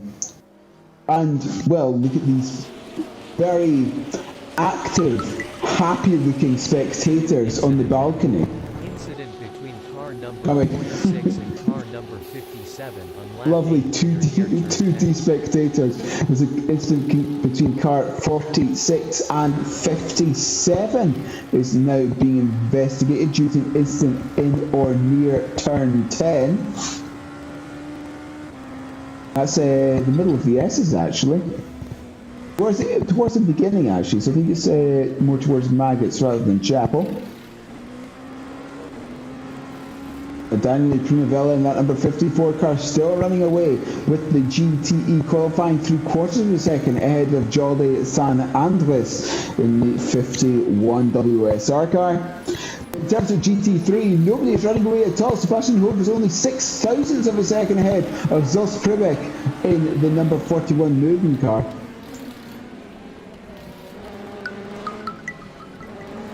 Incident under review. Incident involving Then you've got Vargas Sim Racing on your left. number 57 on lap 8 or near turn 10. Right, some lovely onboards. Of the car just ahead, I believe it is actually as well. I mean, one you can just see ahead in the distance.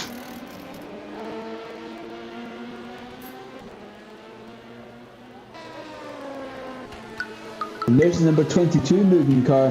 Incident decision. Of course, you've got to remember that 22 car. That 22 car has a 5-second penalty to its lap time from this session, so it's not going to be well, that's kind of part of their qualifying round. And there, the 57 has a 5-second penalty now due to an incident with car number 46 somewhere out on circuit. Of course, car 46 is a DIS sim racing car. And the 57 car, if I can find it, if I can remember, I should probably remember it at this point, what car number 57 is. The Remanded Motorsport car of Rui Reis, currently driving that. 4th place in the LMP2 class. He's going to have 5 seconds added to his lap time from this session. And there's Brian Svanholm in the 188 Teleferningen. Car having a little bit of an off, and then that's not happy with the all of the lights deciding to go off at the same time.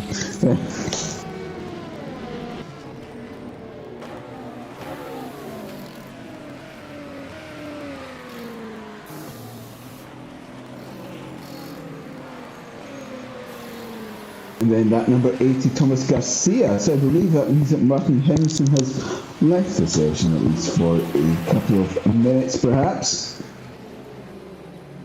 That number 80 car is the only car circulating at this moment in time, in the hypercar class at least.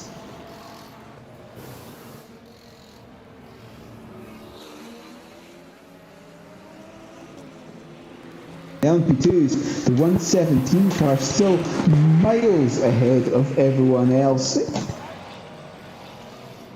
As it stands, about 5/10 of a second separating the 117 from the rest of the pack in the LMP2s. Again, that gap in GT3 still 6 thousandths of a second between the 13 and the 41. And we've got Thomas Garcia still making his way down towards the club chicane. Is he taking it? Yes! Garcia is taking the club chicane this time round, the left and the right. A big wiggle there, halfway through, just lost a little bit of traction on the direction change from the left and the right.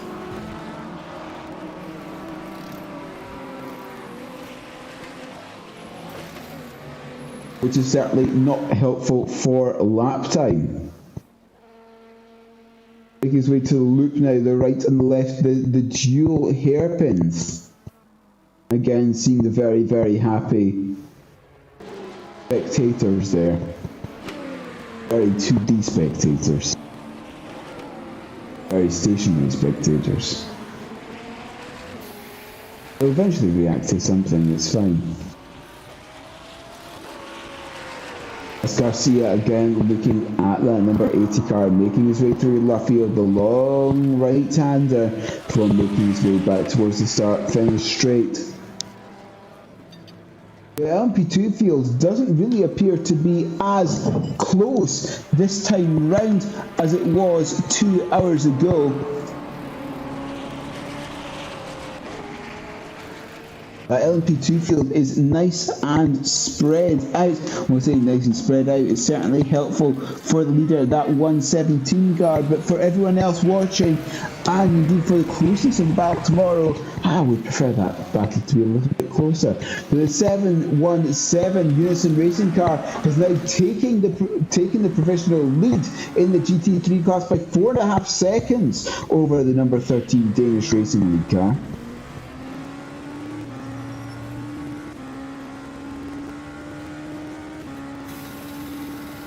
And now on board with one of the prototypes, making his way through Aintree and down the Wellington Straight underneath the pedestrian bridge, and then down into Brooklands, the very, very late apex left-hander. Just managed to get that apex. I thought he was going to miss it actually by quite a distance, but no, managed to get that turned in at the last second to hit that apex. As there's now going to be another driver in the 177 IB Simsport car. I believe that has been a driver change, and I also believe I have not seen that driver in that car before in the 117. It is Marcus Stale in that car now.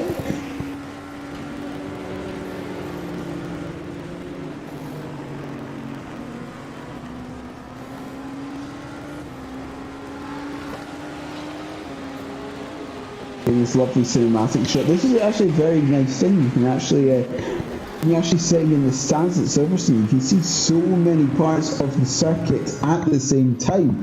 I would, if you're there for the WEC, you know, it's fairly.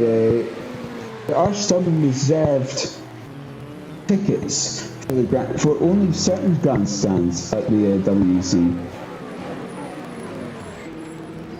And most of the grandstands are actually open while you're there, and I would personally recommend sitting at the one at the S's, actually at Maggots and Beckett's, because not only can you see them coming through the S's and down towards the Hangar Straight, you can also see them coming through the loop and going down the Wellington Street, I should say, rather, into Brooklands, and the noise that you get from the exhausts of all of those cars, because essentially those exhausts are pointing directly at you if you're sitting in those grandstands, is absolutely fantastic, especially the Ferrari 458, which really isn't raced anymore. I remember last time it was the ELMS was supporting the WEC, and the sound of that Ferrari 458 was absolutely glorious. You could hear it essentially 20 seconds before you saw it.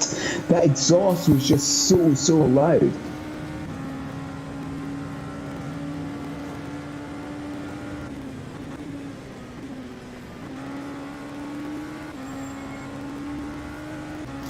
As again on board with prototypes making their way through, still at the top of the circuit and down towards the club chicane, diving down that hill. The hard left, right. You've got to be careful because there's prototypes and GTs ahead. There's a Ferrari ahead. In fact, it's one of them navigating the way around the prototype traffic. Lovely. And then past the GT traffic, trying to see how much time these prototypes are trying to gain by using the slipstream of the GT cars. You saw that the car that we're currently on board with almost hit the back of the Ferrari GT car ahead and pulled out to the right hand side along the start finish straight at the last possible moment before smashing into the back of it, just to make sure you get that extra half a kilometre an hour, that extra 1 kilometre an hour to give you the best lap time. Again, a very late apex at Brooklands, the double apex at Luffield. Hit the apex initially, swing out a little bit, then come back in and hit the secondary apex. The 117 of Yari Toman, the Vargas sim racing car, was the car that we were on board with, and coming through Cops Old Turn 1. Absolutely planted is that prototype.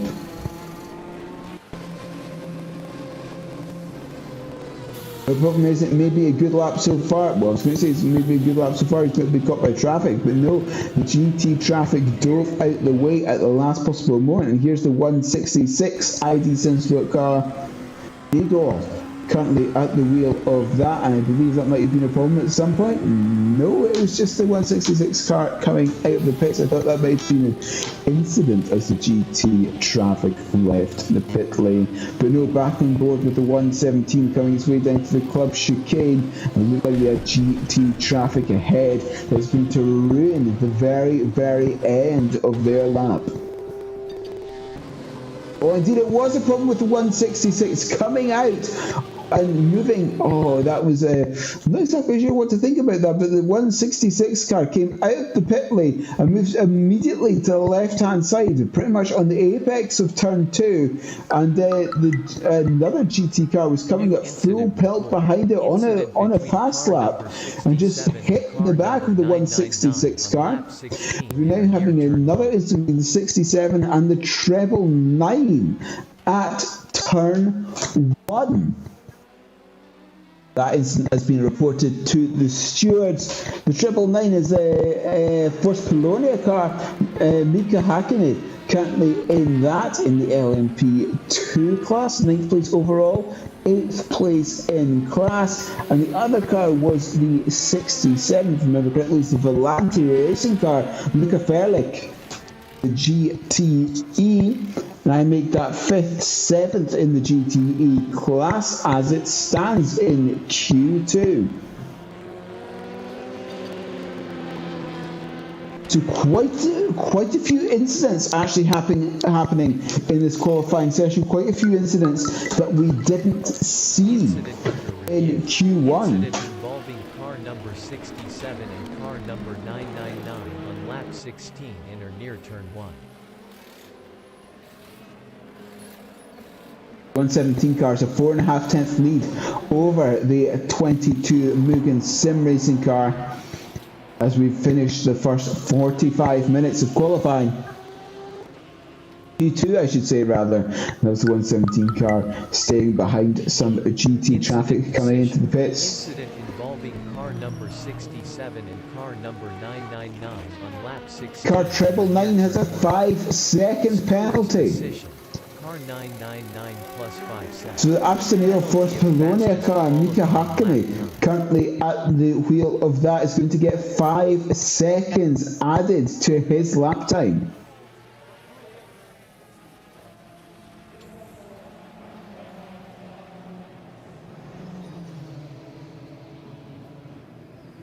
That's essentially ruining their qualifying effort as well this time round. And now you're having a look at the 5th place GT3 car. I think it might be, what colour is the side plates? No, it's yes it is orange. It is GT3. That lovely pink and black livery.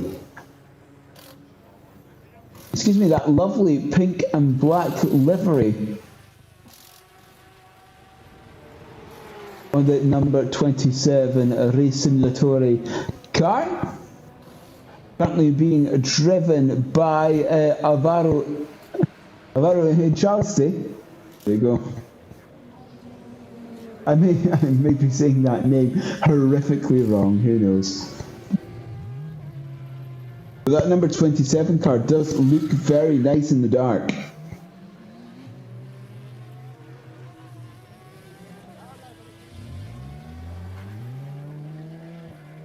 As that number 27 car making its way through the S's and making its way backwards through the S's, and a lovely graceful 360-degree spin there on the first of the right-handers. Just got a little bit unsettled on the inside on the first of the right-hander of the S's, and the rear end of the car just broke away and just broke loose.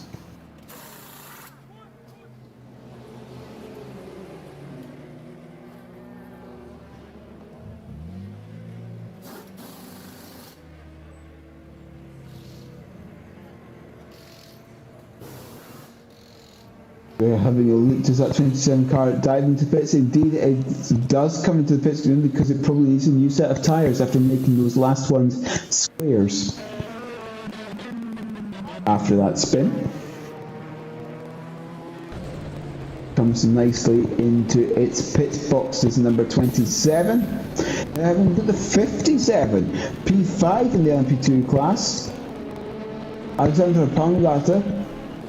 The Ramada Motorsports car 1.3 seconds off of the provisional pole sitter, the car that we are currently looking at, the 117 of Yeri Toman. Still 4.5 tenths ahead of the 22 Mugen Sim Racing car.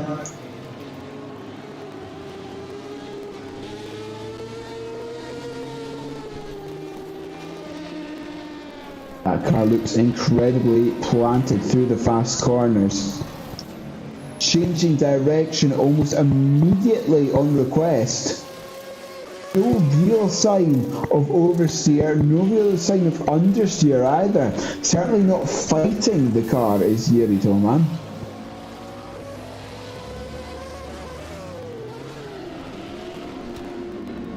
And of course, when you're not fighting the car, that is incredibly helpful for lap time and the consistency as well, the consistency that we're going to be looking for tomorrow.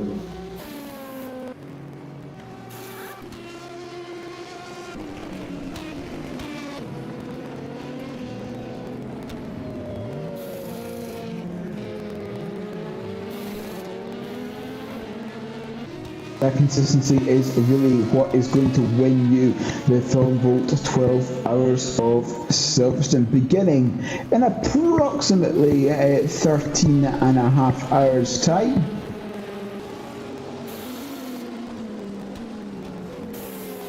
And here's Pimba Mark in the 334 Fair Racing Team car. I agree, it was almost a battle between that 334 and whatever the prototype was before it was behind. I believe I saw the 08 on the side panel, so it would be the car that is currently 8th in the LMP2 class. And I made that the 007 Pro Sim car, actually, I believe. The car that Van Ark was battling with.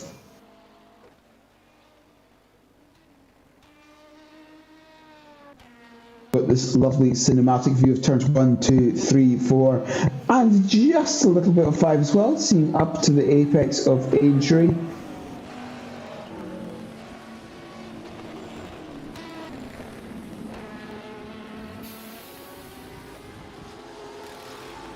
That 117 car making its way over the blind crest that is Stowe. And making his way directly to the right hand side of the circuit to come into the pit lane. Thomas Garcia still not improved his lap time. It's still a 1:42.8 for the 80 Omicron Sim Racing car. Having a look in the GTE field, between 6th and 7th, in particular the 67 and the 166, just 13 thousandths of a second separating those two as it stands. And it even goes to 5th and 6th in GTEs, the 27 and the 404, just 7 thousandths of a second separating those two.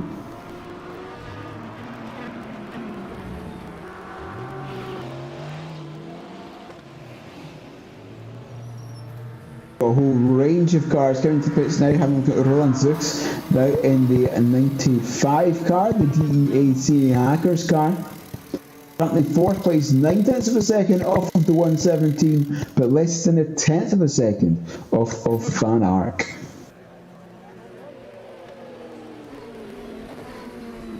Danny Primavera currently leading GTEs by 3.5 of a second.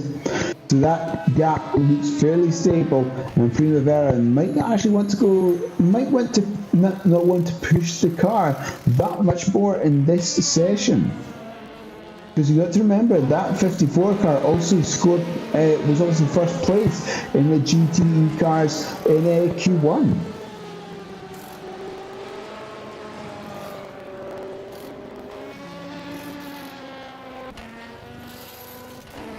David Koloksai still driving that number 22 car.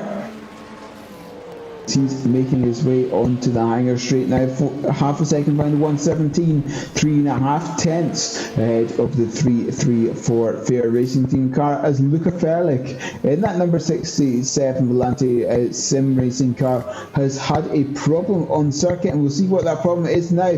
There's a big snap of oversteer coming through turn 2, a little bit of overcorrection and speared off to the right hand side of the circuit through the gravel trap and into the Armco as well. A fairly sizable hit into the Armco on the right hand side of the circuit as he's coming through turn 2. And now having a look at Craig Hyde in the 15 Juices Motorsport car, making his way onto the hangar straight. P6 currently in the LMP2 class, halfway through this session. We're almost halfway through the session, an hour and 5 minutes to go here.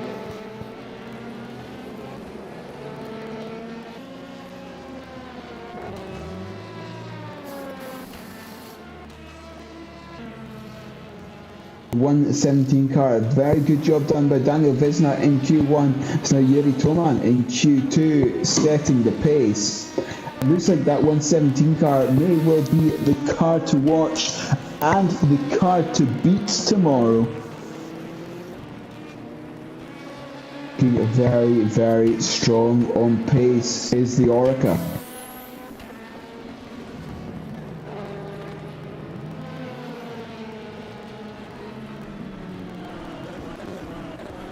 Roland Zix has gone off somewhere on the circuit as well. You can see his name flashing yellow in the timing column. That means well, he's stationary somewhere on the circuit. If you see a column flashing blue, that means they are entering or leaving the pit lane. For example, we see Yuri Toman in that 117 car. His name would be flashing blue. If we're just going to go around to of the timing column was showing the LMP2 class at that point. We're seeing Garcia still there, sitting in the pits and deciding not to come out again. There you go, you can see Yuri Toman flashing blue there in the standings column on the left hand side, showing that he is in the pit lane, and Craig Hyde now flashing yellow. Craig Hyde in that 15 car has gone off somewhere. And here we go, Roland Zix and Pim Van Ark. Now we're looking at coming through Luffield and Brooklands, the left and the right. Third place at the moment for the 334 Fair Racing Team car, a fast lap of 1 minute 45.055. 3.5 tenths needed to make it up to the 22 Mugen Sim Racing car. He's got to be careful because that DEAC Hackers car is less than 1/10 of a second behind. And Van Ark is making his way through Cops now. Such an incredibly fast corner, and a very, well, we would say a very interesting corner to drive as well, because it is a slight lift, it is down one gear as well, and it's so difficult to get right, because it always feels the exit of the corner is very narrow, but really it isn't. It's just the same. The width of the tarmac at that point, it's just the same as everywhere else. But for me, whenever I've driven Silverstone, the exit there appears to be very narrow. And really the same for me when I've driven Silverstone goes for the same at Stowe at the very end of the circuit. It always appears that you put on the throttle far later than you should. It's just a corner that goes on forever. And as we are approaching the halfway point of this qualifying session, we'll now take another short break from our sponsors. The 2021 Endurance E-Racing World Championship Round 2, Film Volt 12 Hours of Silverstone, is brought to you in partnership with ESTV, Leak Gaming, SimLab, Motorvision.tv, Global Flix, Racing for Green, and AMD Ryzen Radeon.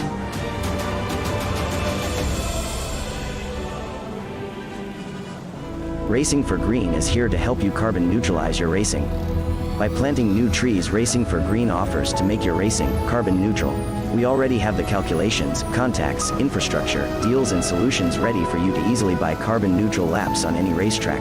It doesn't matter if you are a racing fan, team owner, driver, sponsor or partner. Anyone can buy CO2 neutral laps in the Racing for Green webshop and trade CO2 emissions for New Forest. Racing for Green.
Hello and welcome back to qualifying 2 of the Film Volt 12 Hours of Silverstone.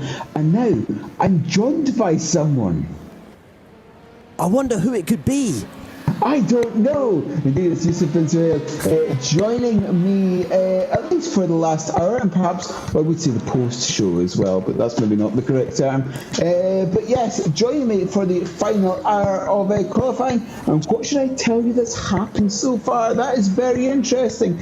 In terms of the hypercars in Q1, it was the number 10 Drillers Esport car taking provisional pole by a good second and a quarter, actually, in the hypercars. In terms of LMP2s, it's 117 car taking first place there. And in terms of the GTs, well, I should also say for the LMP2s, it's incredibly close.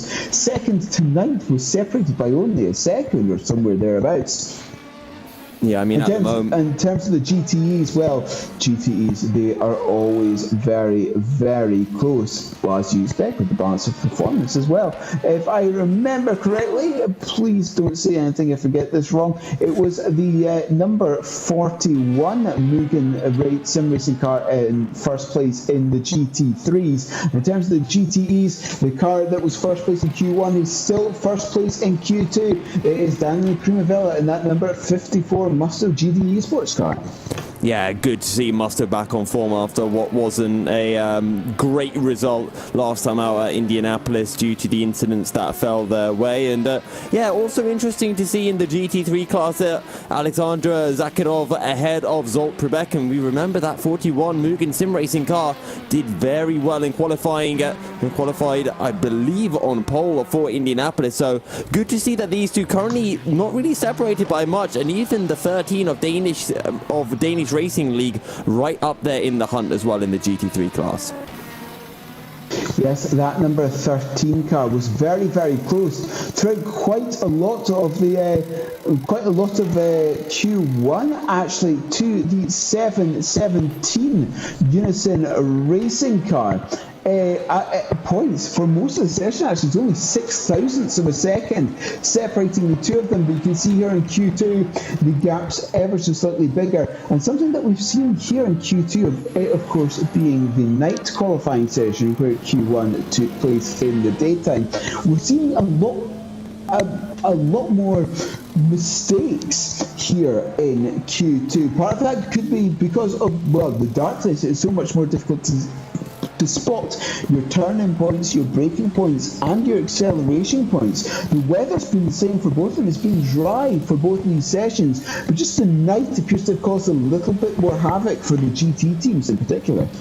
Yeah, and you do always tend to get this when night falls. I mean, you don't get any track lighting, so it becomes that much harder to spot your braking and your turning pointers. I actually just see one of the GT cars completely cutting through maggots as they have to straighten up the car. But the other thing is that you have to remember is that the track temperatures do drop. It gets a little bit cooler, and you just start to get that little bit less grip as well, and you struggle a bit for time. And sure, lower track temps is better when it comes to your engine cooling, and in terms of being able to make the car last as long, yeah, it's absolutely fantastic in endurance racing. But in terms of getting that ultimate lap time down, nighttime doesn't always help. Yes, and the nighttime can just be a little bit more of I would say nighttime tends to be a little bit more chill as well, because I found that whenever I was doing endurance racing a long time ago, I find the night was just a little bit easier to get into a little bit of a rhythm than the daytime as well. Which, getting to the rhythm is pretty good for the race. But in terms of qualifying, you don't particularly want a rhythm. Yeah, it's funny that you actually mentioned that. I mean, I can't really comment on having done sim racing endurance. I've done sprint sim racing on the likes of F1, but I remember from doing the likes of, the 24 hours karting of Teesside and stuff, whenever I'd get the night stint, you're right, you do kind of get into more of a rhythm, and I actually have no idea why that is. I think it's just because of... I think it's probably just the lighting. You just feel more comfortable. It's nice and chill, especially because the 24 hours of Teesside is usually done in June. Once you're out in the daytime, you're absolutely boiling in the car, but in the night you're a bit cooler. So you can't quite say the same on the sim rig here at Silverstone. But yeah, I think maybe just because of the lighting, you might just be a little bit more relaxed in the car. This is quite a big difference compared to Indianapolis that we went last time, because of course Indianapolis has this much, well, of course it is a Roval, but it has a lot more compact feel almost, I find. And of course it's a little bit of a slower circuit as well as Silverstone, and just that sense of speed also I find it helps in terms of rhythm, but that might just be me.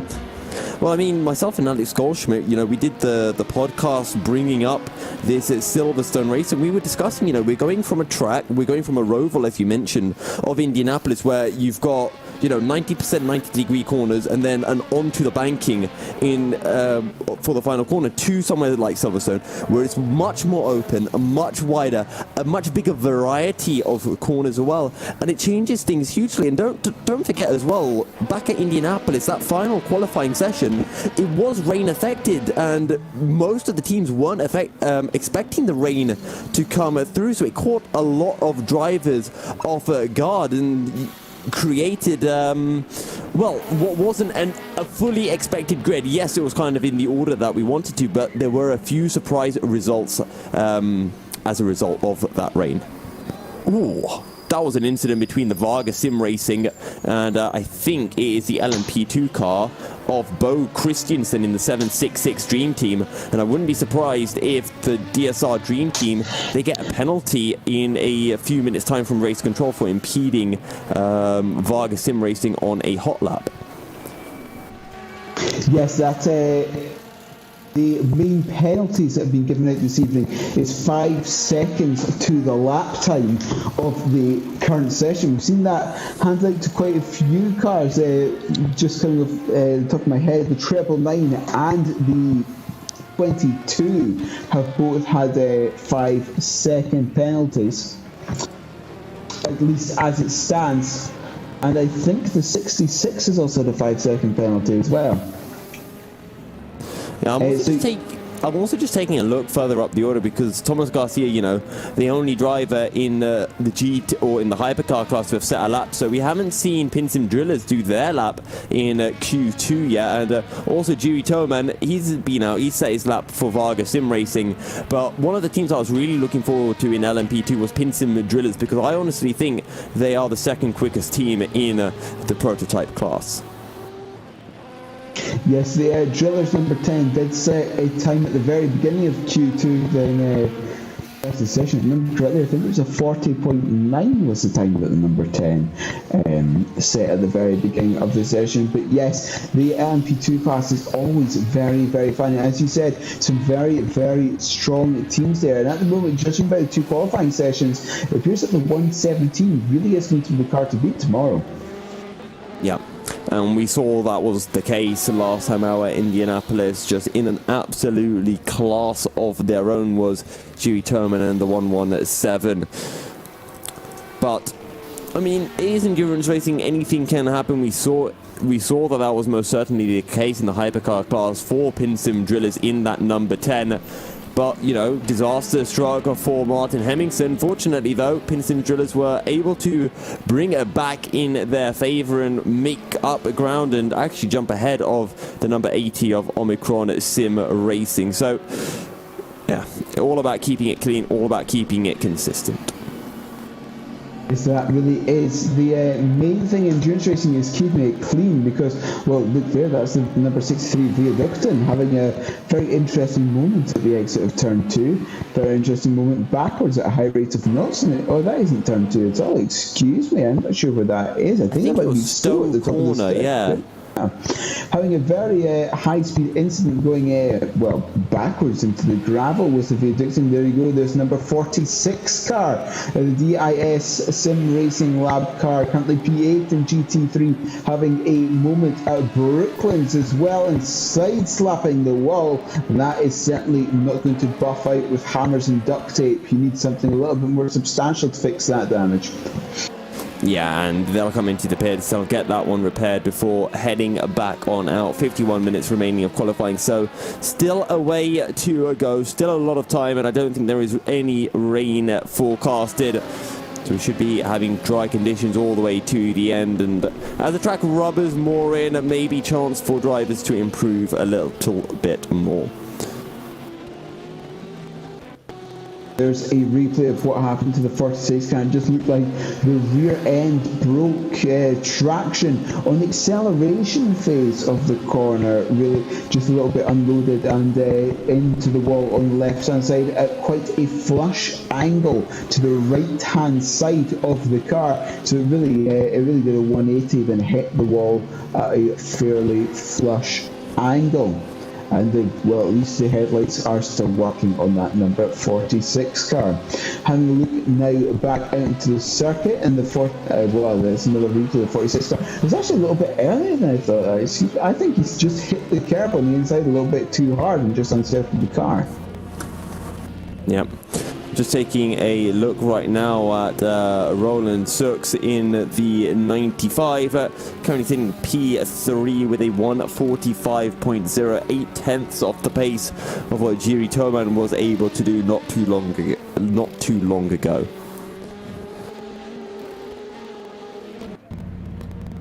Yes, not too long ago. Now having a look at the number 10 car, well, it's saying number 10, position 10 car in GTE, the 177 ID Sim Sport of Marcus Stair, and again, look at that, that's another mistake there, I believe, from the 177 this time around. I think that was through Aintree. I think he's going to exit stage left. He did. That's very interesting. He didn't really, that was just halfway down the straight he appeared to lose control there. That's very interesting. Perhaps it was just a little bit of hardware failure because it appeared that he just continued turning left. Yeah, clearly some issues coming through. I just want to take a look at the GTE class, because we talked about how Daniela Primavera from Worcester were at the top, but also good to see that the 51 of WOSR Iron Performance currently in second, and Bart Slobodzian in the 66 of Volante Racing third. So, you know, these are the teams that we saw down in, we saw them in fourth, we saw in eighth, and in sixth as well. So good to see, and I think that's really just showing how close the GTE class is, because I do think the GTE class is the tightest class of the entire EEWC, and I think this is just highlighting how much and how close it is by how different that grid is shaping up to be compared to Indianapolis. Yes, the GTE grid, of course, we're speaking about this earlier. GTE kept roughly balanced, very balanced for performance, but you know, that's generally not a given, because even then, each car will have its strengths and weaknesses at various circuits, and even at various points of the same circuit as well. But yes, it's incredibly exciting. Of that balanced performance, actually, just seeing all these different marks and all these different makes racing so closely, and to be able to be so evenly matched over the course of 6, 12, 24 hours even, as we're now having a look at Yeri Toman in the 117 of Vargas Sim Racing car, making his way through to the S's now, and still in the lead, provisional P1 for the LMP2 class, 5.5 tenths over the number 22 Mugen Sim Racing car. Yeah, 5.5 tenths is a fairly large amount to be fair, and well, let's see what they can pull out of Mugen Sim Racing in that 41 car. Zolt Prebeck, well, struggling a little bit. Actually, sorry, pardon me. Zolt Prebeck has jumped to the top of the GT3 class, and currently finds himself just 6 thousandths ahead of Thibaut Malbrun in the 26 one-move esports car. So that GT3 class is constantly changing and, well, evolving really, but crucially this time we aren't really seeing any of the GT3 class drivers jumping ahead of the GTE cars. Not really this time around. This is something that if you have a look at the results for Q1, really there's kind of a mix between the two classes. Really, the first 5 or 6 GT cars were indeed the GTE cars, but once you got after that, it was much more of a mix between the GTEs and the GT3s, as there's a car off on the right hand side there, having a look on the onboards. Just having a look, I couldn't quite tell who that was, but you can see the blue lights flashing all the way around the circuit, and that's to allow the GT car directly ahead know that there's a faster car approaching, or at least a car on a fast lap, because they are both GT cars, which makes me think that the car that we're currently on board with is on a fast lap and the one ahead is just on a warm-up lap. Speaking of being on a fast lap, I think Eros Masquili is on a quick lap. He went green in Sector 1. He hasn't improved in Sector 2, but he's only 900ths off the lap time set by Giuseppe De Fuoco in the 53 Musto car. It really isn't that much time at all, is it? As just a guess, 900ths of a second. Well, 900 seconds between 53 and the 7. As the 7 comes across the start finish line, its fast lap at the moment is a 57.428, which puts it 6th place in the GTE class. Now coming to turn 2, Farm, the fast left-hander, the almost flat-out left-hander for most cars. and yes, making his way into a loop, and eventually we'll see what the first sector lap time is for him. And now we're looking at the P2 car, the GTE class, Jorge San Andres in the 51 WSR iZone performance car, making his way down towards Stowe at the very end of the circuit, and trying to set a faster lap time. 3/10 needed to overcome He's the dived lap on into time the of pits. the 54, and he dives into the pits, exit stage route left. Yeah, so clearly not happy with that lap. He was green in Sector 1, but unable to improve in Sector 2. One man who has just improved was Carla Lukagor, up currently in P6 in the LMP2 class, just a tenth shy of Alexander Palmgartet in the 57, and that is the 57 of Ramada Motorsport, the team that finished second in the opening 2021 EEWC race in Indianapolis. Yes, the car that finished second, so looking to continue that run of form this time around. Of course, this is something that I was talking about with Ewan earlier as well, that, generally in the sprint championship, you may have 15 or 20 races to actually get your points up. But the thing with endurance racing is you do not have many races at all, and specifically here in the EEWC, you've only got 6 races to score points in, and that could mean one bad race could really ruin your hopes. Yeah, you've got less races but more hours. It's a weird dynamic, endurance versus sprint racing, but you have to make those hours count, and you have to hope that all of your bad hours, I guess, come in one go, unless you can spread out some bad hours evenly across each race and still secure some good results. Having a look at the 95 car now, the DEAC Hackers car, Roland 6, currently driving that one. He's coming up towards the S's. He's got 0.3 of a second to make up to the 22 car, but he's got to be careful. He's only half a tenth ahead of the 334 Fair Racing Team car. That could mean it is very well, it doesn't mean it could mean it. That means it is very easy for the 334 car just to find a little bit of lap time somewhere around the circuit, and then take that provisional P3 in this second qualifying session. The 95 car comes down towards Club Chicane and enters the pit lane. Yeah, and we're giving him the good old commentator curse, and just every time we ride on board, they end up diving on into the pit. But right now, nobody's really on a hot lap. There are drivers out, but nobody at the moment really seeming to improve. And maybe that gives us a little bit of time just to take a step back, maybe chill for a bit. Indeed, all these cars, but perhaps going for, well, I would say going for a bit of race pace practice, but that might not necessarily be the correct point. They were all obviously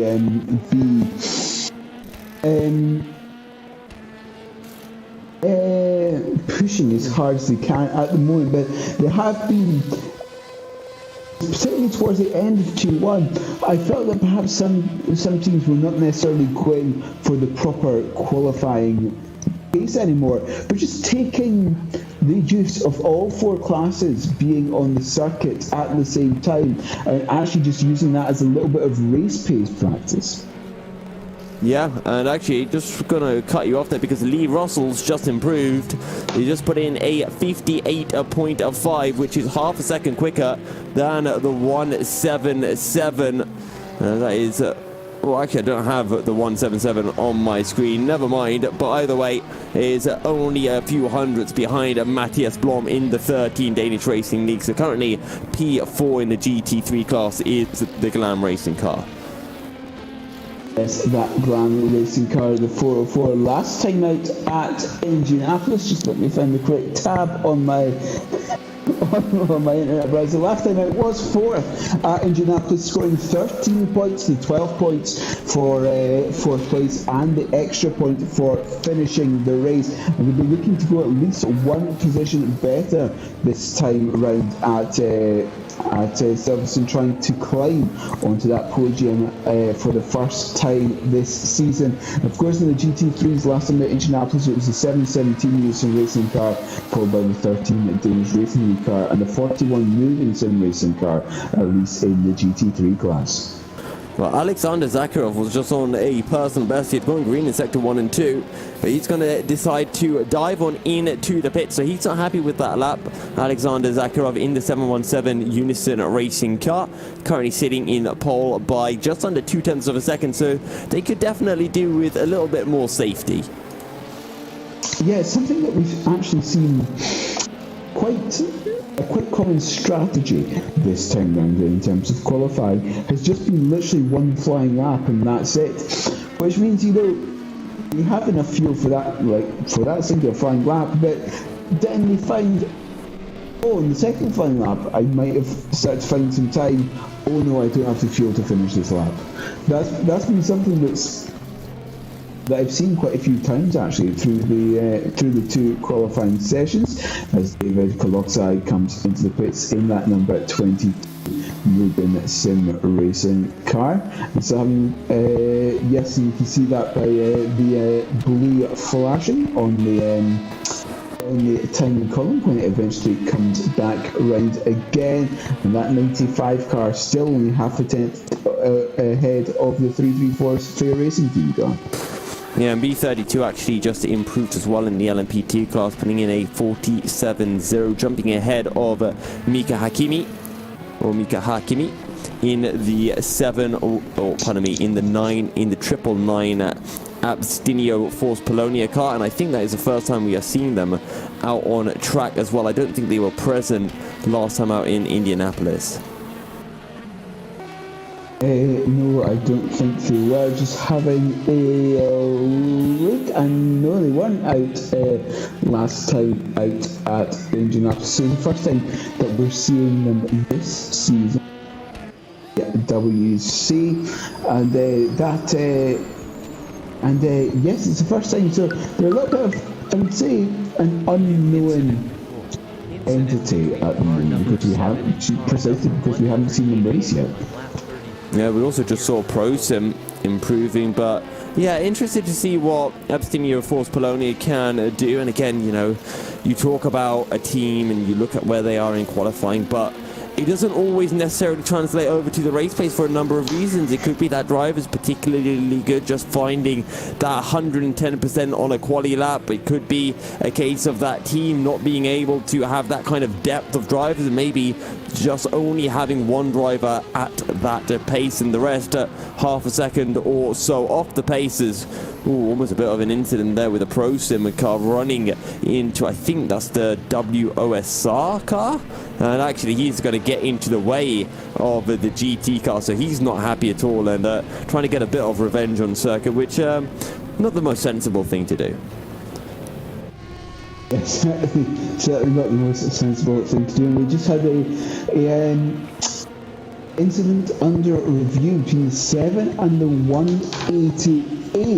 That might be looked at by the racers. The 7 car obviously being the GTE car, being driven by Eros Mastula, the Pescara ADG car, and the 188 being, well, it's now Michael Scott. It was Gerd Nielsen at the time in the Teleferningen car as well. So there's been a driver change there for the 188 to finish off the last 35 minutes or so of the qualifying session.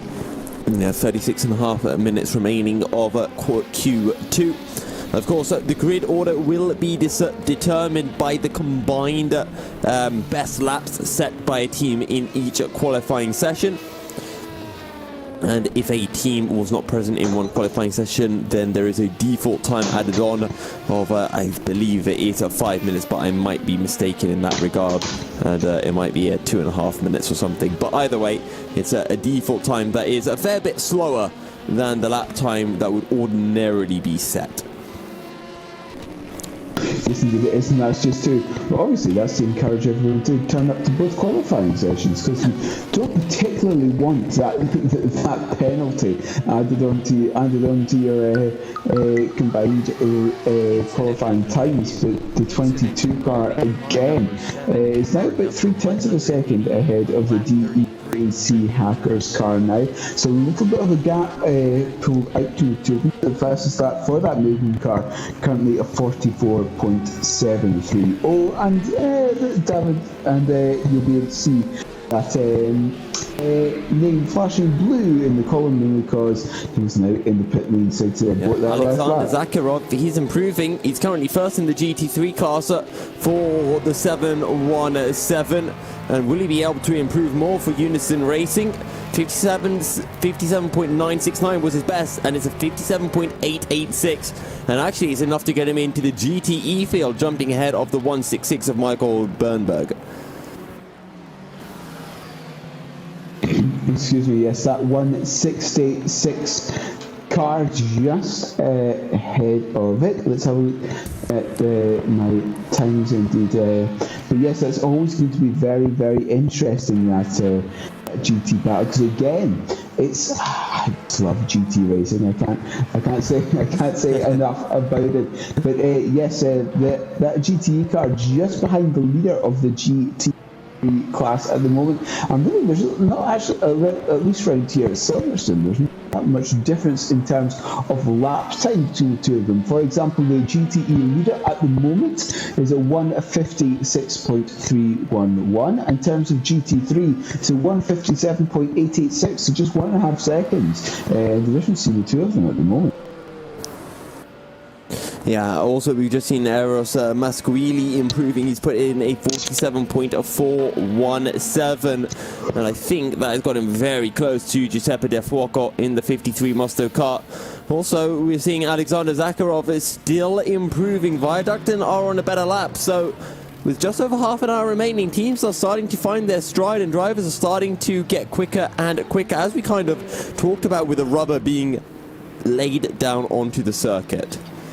Yes, the gap between the 53 and the 7 is now 0.08 of a second around this circuit. And as you said, Viaducton is now on a faster lap. Let's see if we can find them on the time. Yes, I can. Viaducton is only 85 thousandths of a second behind Snedpolo Barcelona in the 67 Volante Racing Team car. Yes, that Viaducton 63 does not really need that much time in order to overtake the 67 Volante. Yeah. And not too far behind at the moment of the 67 Volante car, just 0.08 of a second, and we're talking about a second from DIS all the way down to the GT3 or the GTE of Michael Bernberg, who's currently last of the GTE runners. As Alexander Zakharov only, and I say only, able to do a 58.0, still would have been enough to put him in provisional pole, a 10th ahead of Zolt Trebek, who's still on that 158.1 lap time. And as we're heading towards the final 30 minutes of qualifying 2, we'll rejoin you after this short break from our sponsors. The 2021 Endurance E-Racing World Championship Round 2, Film Volt 12 Hours of Silverstone, is brought to you in partnership with ESTV, Leap Gaming, SimLab, MotorVision.tv, Global Flix, Racing for Green, and AMD Ryzen Radeon.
Racing for Green is here to help you carbon neutralize your racing. By planting new trees, Racing for Green offers to make your racing carbon neutral. We already have the calculations, contacts, infrastructure, deals and solutions ready for you to easily buy carbon neutral laps on any racetrack. It doesn't matter if you are a racing fan, team owner, driver, sponsor or partner. Anyone can buy CO2 neutral laps in the Racing for Green webshop and trade CO2 emissions for New Forest. Racing for Green.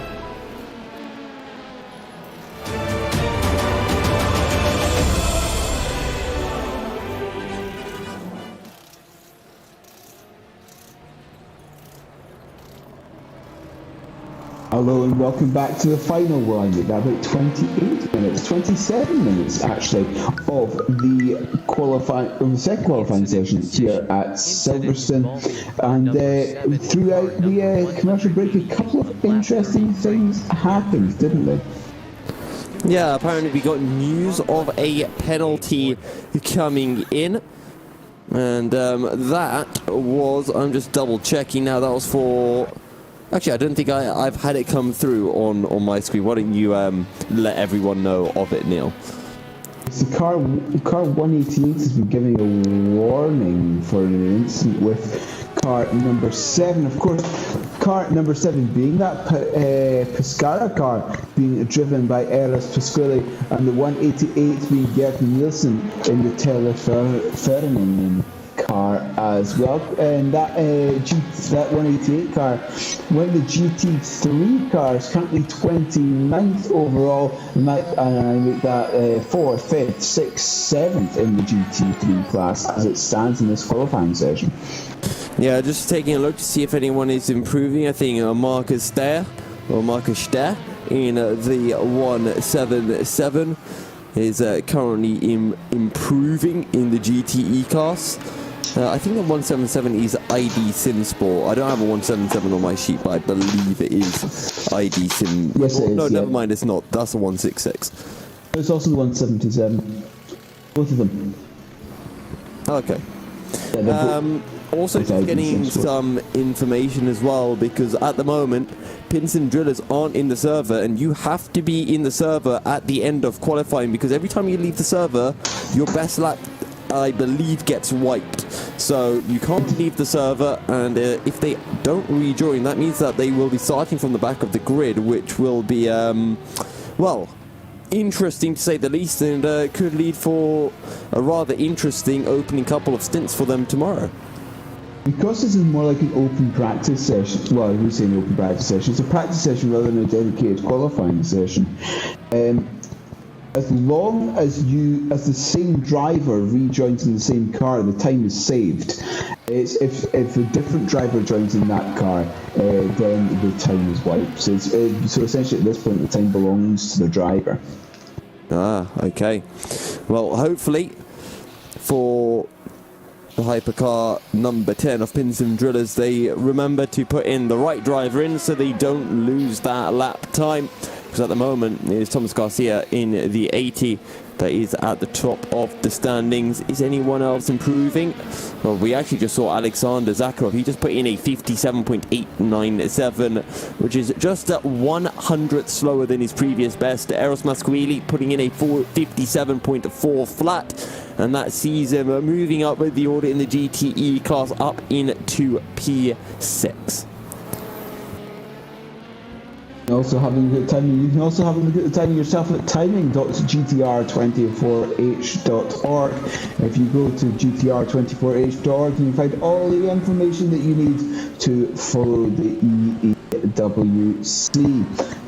But yes, having a look at least in terms of greener going a little bit faster. I think at the moment no one is particularly going any faster. In the pit lane at the moment, you've got Daniele Primavera, the current GTE leader, and his fast lap is a 56.311, 0.3 of a second ahead of the 51 WOSR Eisen performance car, currently being driven by Jose Berenguer. Yeah, Jose Berenguer doing a decent job at the moment, and I don't think his team will be too disappointed with that. And Jose Berengal currently second in that GTE class at 3/10 off of Daniela Primavera, who's done an absolutely fantastic job for Musto so far. Yes, he drove the car in Q1 and driving in Q2 again. Two very, very solid lap times for that number 54 car, which, by my reckoning, will put it in first place of the GTEs for tomorrow. Yeah, I'm also just taking a look at Thibaut Malbrun because he's pushing on a lap and he went green in Sector 1. I haven't seen what his Sector 2 time is, but he's making his way down into Club Corner and he's only 7,000ths off the time that Zsolt Pribek did in his GT3 car, which was enough for P2 across the line. Will it be enough for Thibaut Malbrun? I think it is. Waiting for my timing sheets to update. Never mind, it doesn't want to update. Oh no. I'm going to do a good old refresh, and Thibaut Malbrun was not able to improve. He lost time in that final sector, and 800ths down on his previous best time, and that's set by Zsolt Pribek in the 41 car. Yes, just having a look at his lap. His previous sections, actually, he lost half a second compared to his best time in the middle sector, and his final sector was pretty much equal with it. So it really was that middle sector on that previous lap that cost Malbrun that opportunity to overtake Zsolt Pribek in that number 41 Mugen Sim racing car, and perhaps even go a little bit further and start challenging Alexander Zakharov in the 717 car. Yeah, precisely so. Paul August Lana has improved in the 67 LMP2 car, and the 67 GTE car of Volante Racing. He's put in a 57.439, 400ths down on Eros Masquili, as Giuseppe De Forco is improving. He's done a 31.8 in that opening sector, which is his personal best. It's a very good, and this really is the time that you want to start putting in your personal bests around this circuit towards the very end of the qualifying session I would say to give your opponents less opportunity for time to reply to your lap, if you like.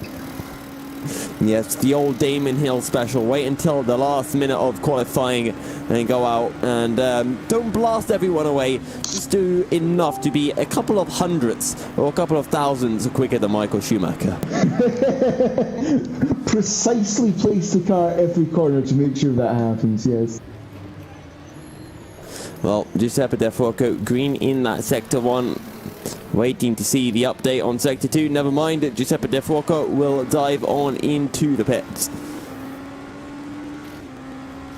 And yes, that is it for that run at least. Having a look at the time screens, how long do we have left? Got about 19.5 minutes left. So certainly enough time for 3 or 4 more runs for all of these cars to try and improve their respective lap times and try and jump perhaps a couple of places and of course improve their overall lap time, their combined lap time, to get a better starting position for tomorrow.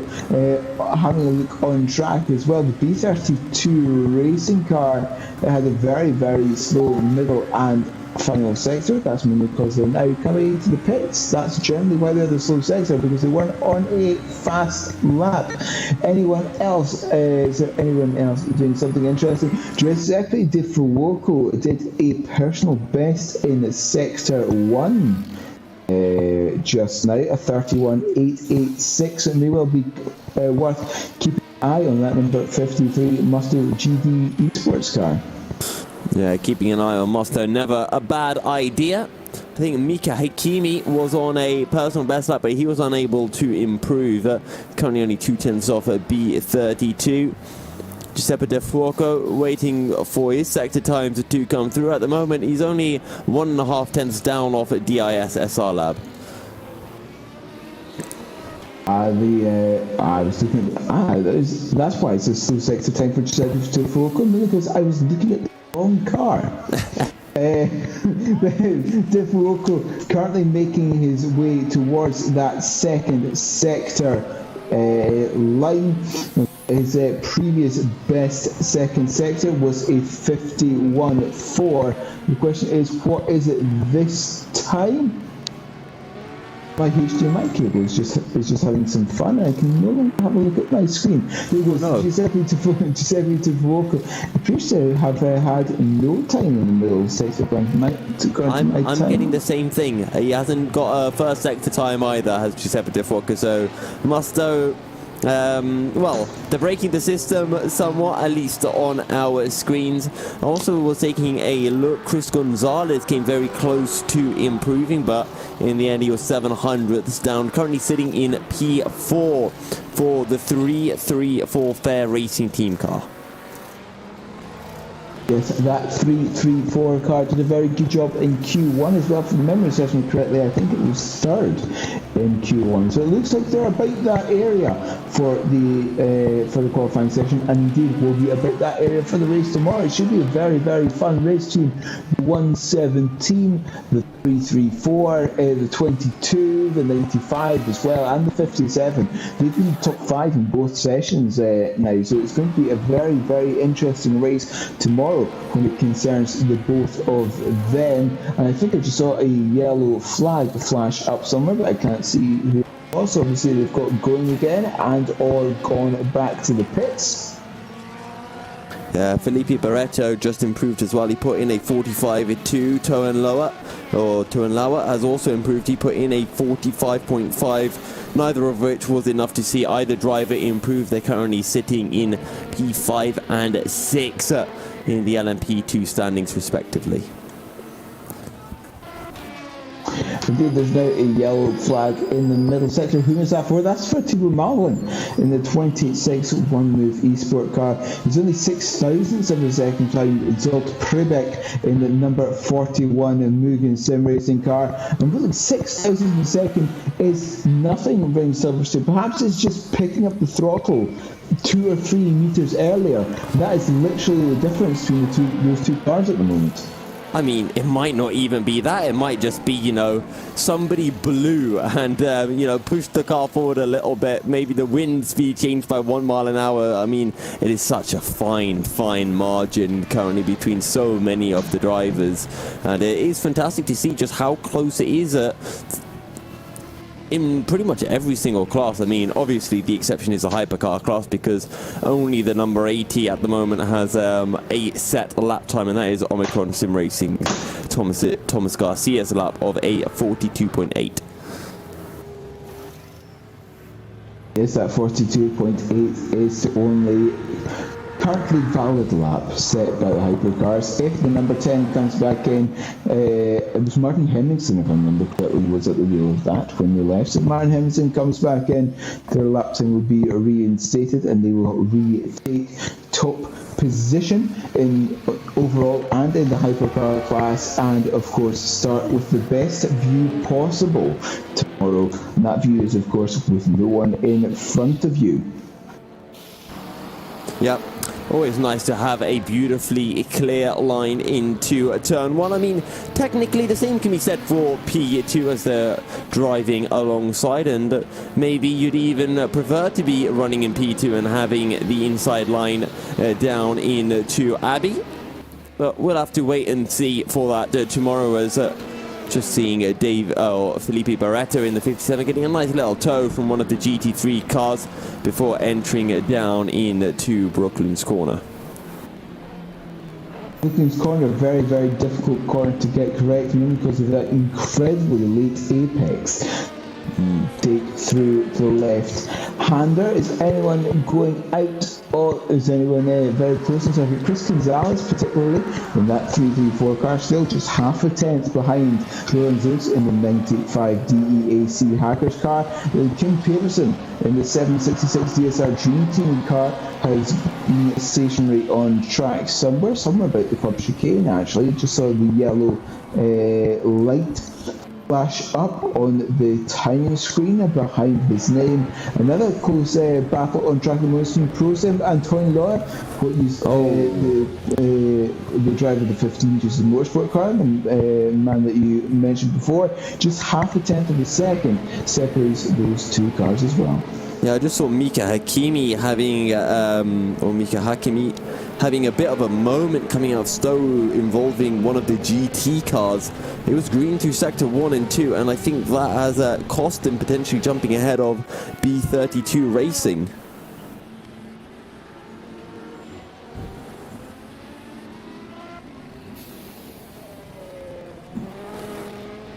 As that B32 Racing car, one of the teams here in EEWC that shares a rig. They're in essentially a central base, and they just swap in and out during pit stops whenever they need to, which can be a very interesting way of driving. Something that you don't really see that often in endurance racing, especially sim racing endurance racing. Yeah, it's always good fun when you're sharing a rig. I mean, it just kind of gives that more of a camaraderie aspect. You know, you're all in the same area. You can sit next to your driver while they're driving. You can explain things more clearly, and it does help over the course of a long 12-hour race, and you know, in the practice building up to it, and all of that as well.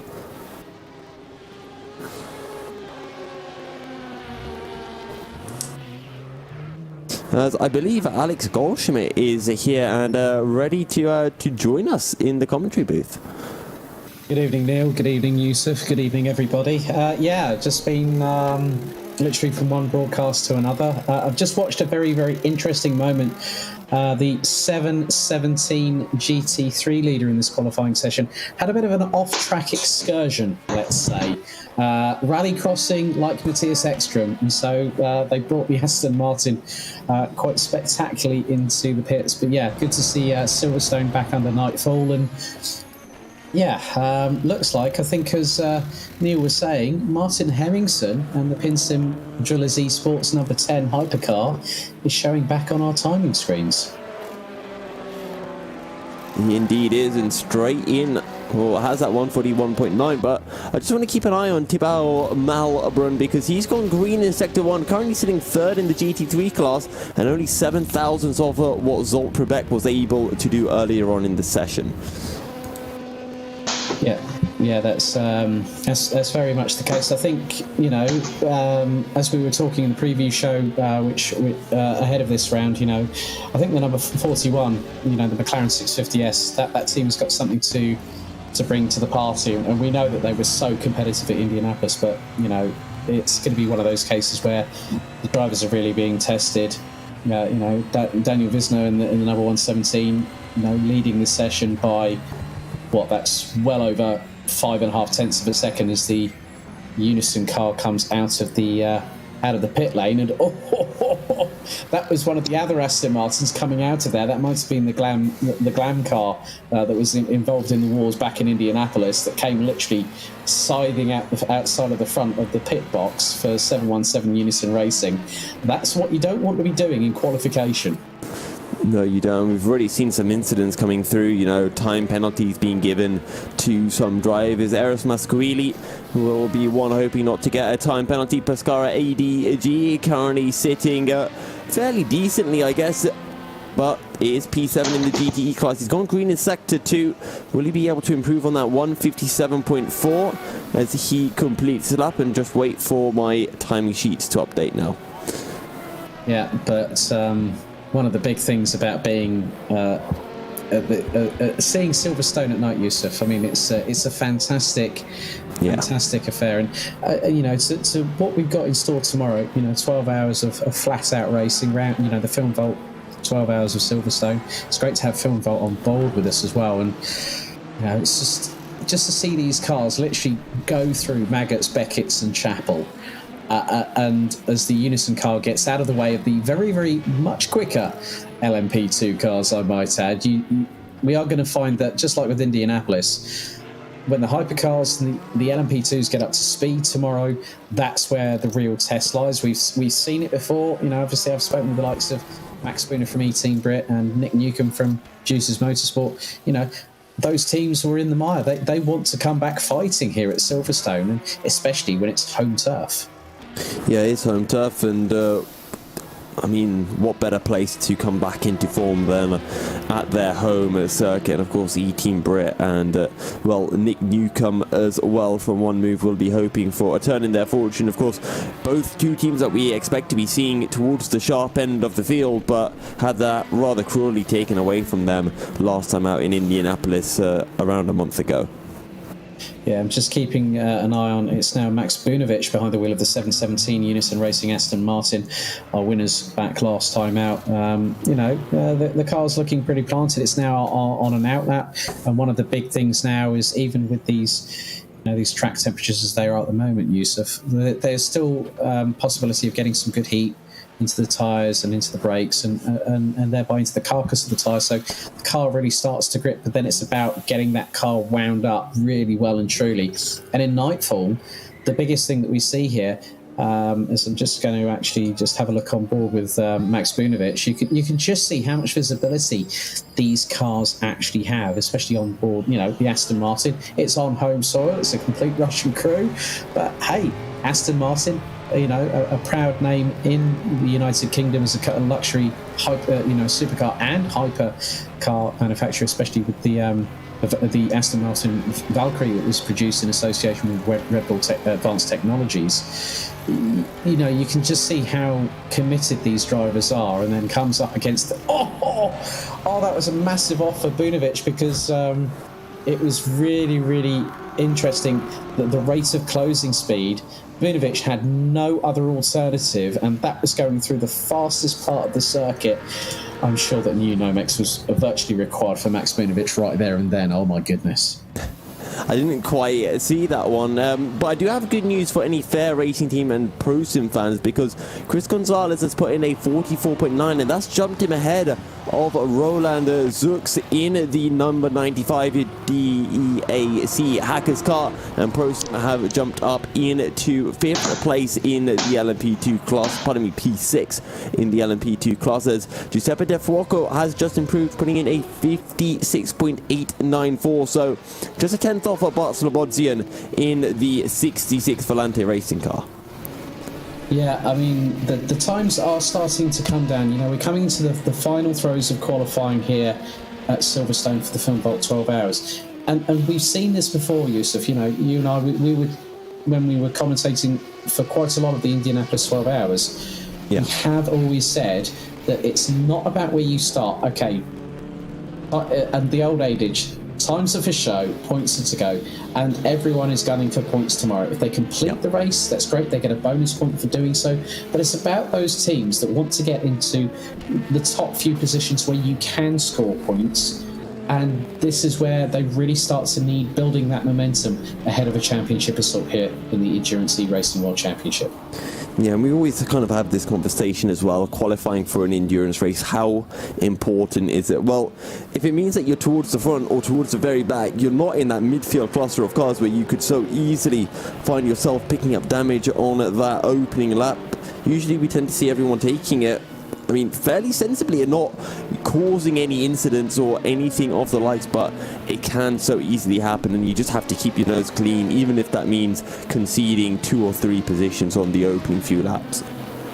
Yeah, that's very true. It's just about how hard you're going to wring that car by the scruff of the neck, irrespective of which category it is. And, the drivers will have to bring their A game. And also the team in general will have to bring their A game, because it's about strategy. It's about making sure that you make the right decisions at the right time. And I've just noticed, again, that the number 10 of PinSim Drillers Esports again has dropped off the timing sheet. So the number 80 of Omicron Sim Racing with the, as we called him, the very unfortunate Thomas Garcia on the previous show. I think at the end of the day, Omicron have got something to prove. They showed outright speed. They showed that they could, Garcia, Josef Suto, Patrick Silvasi, Magnus Jonerot, they all could compete with the likes of Jerome Kriekel, Martin Hemmingsen, Henry Sinek, and Sinek and Hemmingsen was, even with that, what was it we used when the number 10 went to Narnia? Yes. At Indianapolis. They came back, they were literally, that car was firing on every single cylinder, every single valve, every single gear. There was not a put wrong by them, and they came back and still won it. Yeah. And that just shows the calibre of the teams that we've got in this championship. And that was one of the real reasons that when, for those that might remember the interview that I and Yusuf had, when I got the call from Nick, I really, really was excited about joining this championship. And now that we're effectively home circuit for me, and for a lot of our team, that's one of the key points. It's a fantastic circuit. It's meant to be on the calendar. It's home of the FIA World Endurance Championship and the British Grand Prix, and so many other events as well, the British Touring Car Championship. But it just has so much history, so much folklore, and you can't not have a calendar without Silverstone at all, Yusuf. Yeah, and it is just such a fantastic circuit. I mean, we talk about iconic corners, the likes of Maggotts, Beckett's, Copse as well. I mean, but for me, I feel a bit weird when I say, one of my favourite corners at Silverstone, it's not Copse, it's not Maggotts and Beckett's, it's just Stowe. And there's just something awesome about driving uphill towards Stowe, being able to brake super late and just throw the car in, knowing that it will stick, and being able to use what is a lot of track on the exit of the corner. And we talked about it in our preview show, how different this circuit is compared to Indianapolis, not just from a driving perspective, but also when it comes to navigating your way through the field of slower cars in the lower classes. Yeah, and then it changes once again for those wondering about what is the next calendar round after this one. Well, it's the 12 Hours of Sebring, and that's another completely different circuit. We go from stateside to good old Blighty, then back stateside, and it just shows how much these these circuits really mean a lot to a lot of people, and this is where it's going to change the dynamic of the championship, but also the dynamic of how things go. And you never know. I mean, Daniele Primavera from Musto GD Esports in the 54, obviously the pole sitter in this second qualifying session here at night. That's a pretty good lap time, 3/10 ahead of Berenguer and the number 51. These teams are, they need to perform on point. And it's going to be rather interesting tomorrow, Yusuf. I've just got that really, really weird feeling that some of these drivers are going to absolutely relish the chance to go side by side. And you mentioned Stowe.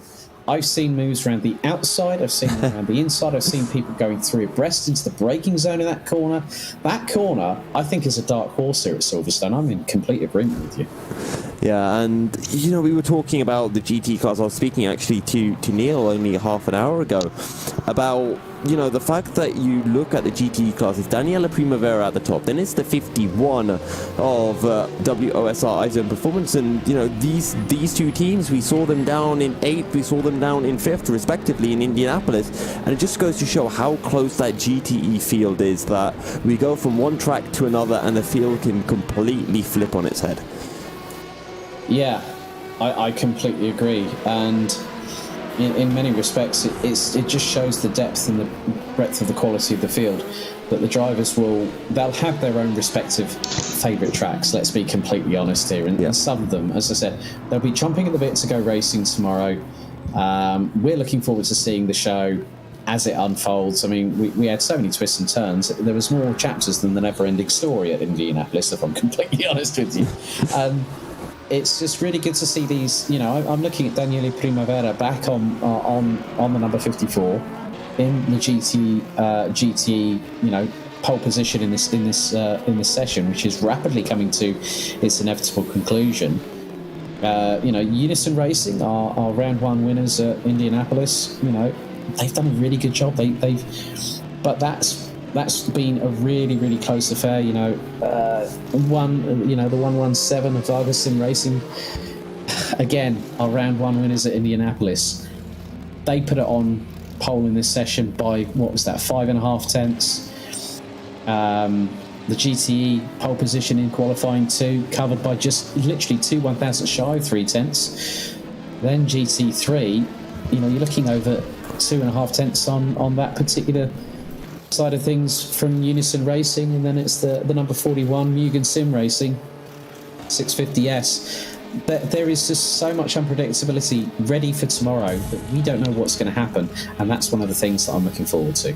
Yeah, and as we approach the real kind of crunch time of qualifying session 2, I was riding on board with DIS. They were green to sector 1, but they had a bit of a moment with the rear end going through the end of Maggot, so that's caused them to jump on into the pits, which means that nobody else is improving. And well, Alex, that means that we have got our final results, at least of qualifying session 2. I mean, still have to wait for penalties to be applied and 4 times to be combined for the overall session. And crucially, the number 10 of Pinsim's Drillers Esports in the hypercar class have not rejoined the session. Well, I think, at the end of the day, that's going to hurt them. That's going to hurt them in terms of their starting position. But when they put Henry Sinnick or Martin Hemmingson in the car, that car comes alive. That's like a living, breathing entity, let alone a 4-litre V8 car that produces over 800 PS and over 1,000 kilos of downforce. You put those two behind the wheel, you ain't going to stop them at the moment.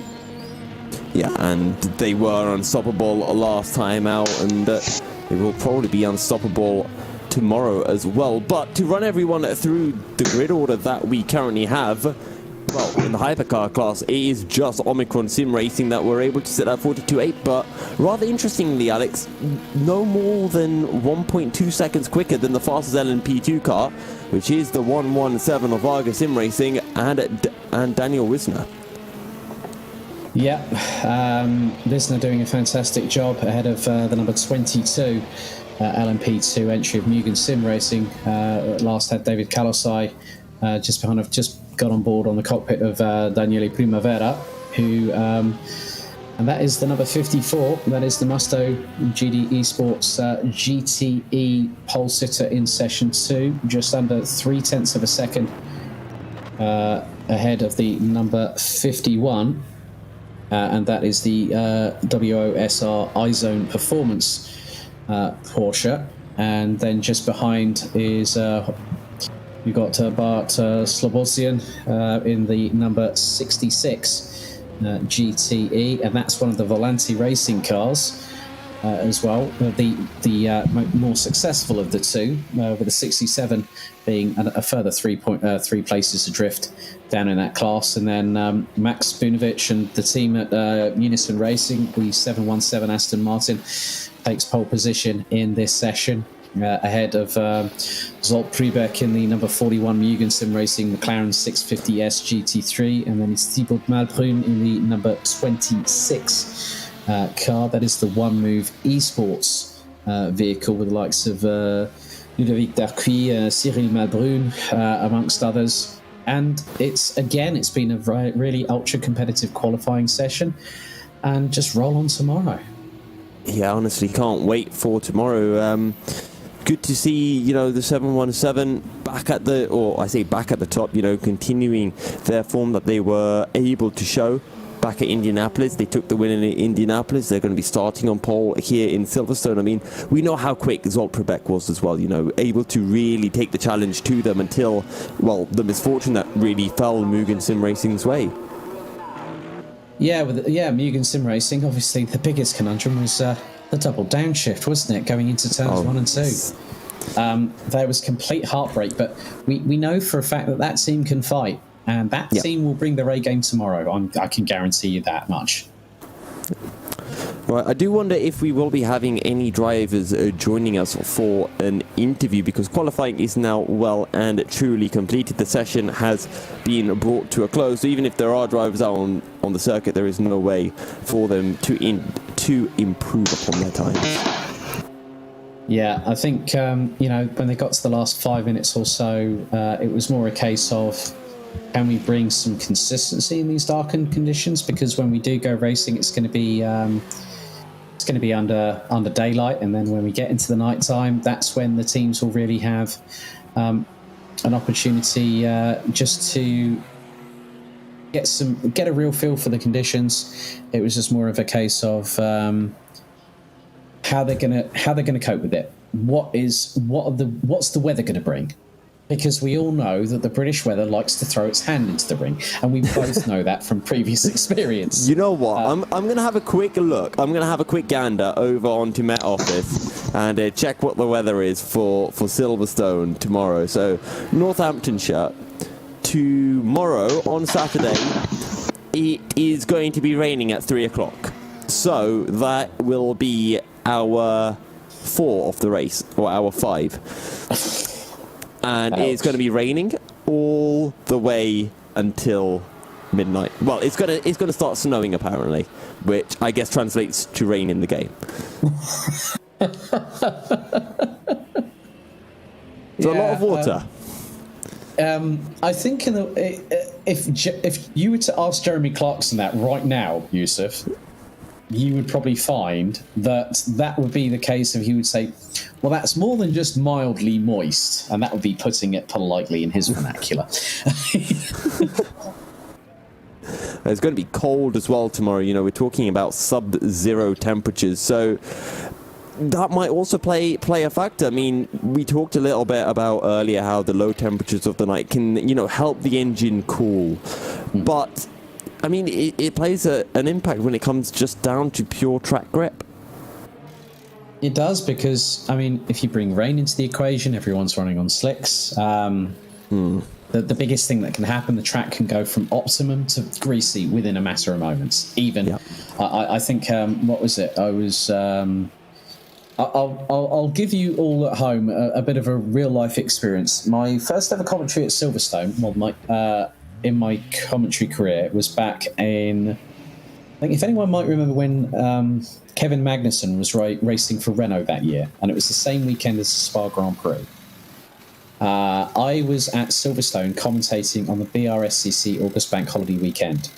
The Saturday, the rainstorm that came, it literally had every different derivative if you wanted to ask Forrest Gump what different kinds of rain there is. That it was sideways, it was upside down, it was itty bitty stinging rain. It was like literally, the rain did not stop pretty much all day. And you throw that into the mix, you throw a heavy rainstorm into a track like Silverstone, there will be people sliding off the track rather easily, and it will be like skating on thin ice.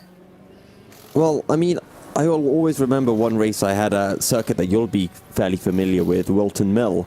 Yeah. And it's a race that I'll never forget. It was in the BUKC. We were racing in two-stroke TKMs or Rotexes. I can't remember which now, but I'll always remember being out, and it was bone dry. And then the rain started coming down. And it wasn't a lot of rain. It was just a little bit of rain. And it made no difference whatsoever. I mean, we were driving as if it was slicks. And then all of a sudden, one person spun somewhere. And there was a yellow flag for 3 corners. I think it was going through Christmas and heading down into, I can't remember what the hairpin's called now, but it was that section of the track. And you know what you tend to do when you're karting and the yellow flag comes out? You just ignore it and you just keep on pushing. But I had a back marker in front of me who was going slowly. As soon as that yellow flag ended, there was just no grip at all. And those 10 seconds of just not being at full pace was enough to let the tyres cool down, and then all of a sudden you cannot bring them back up to temperature. And the exact reverse of that had happened earlier on in the day, where it was raining at the start, and then the rain had stopped and the track was pretty much dry. But it took about 5-6 minutes just for the tyres to be able to switch on and to be able to put in laps rather than just sliding around the circuit. So who knows what we're in for tomorrow.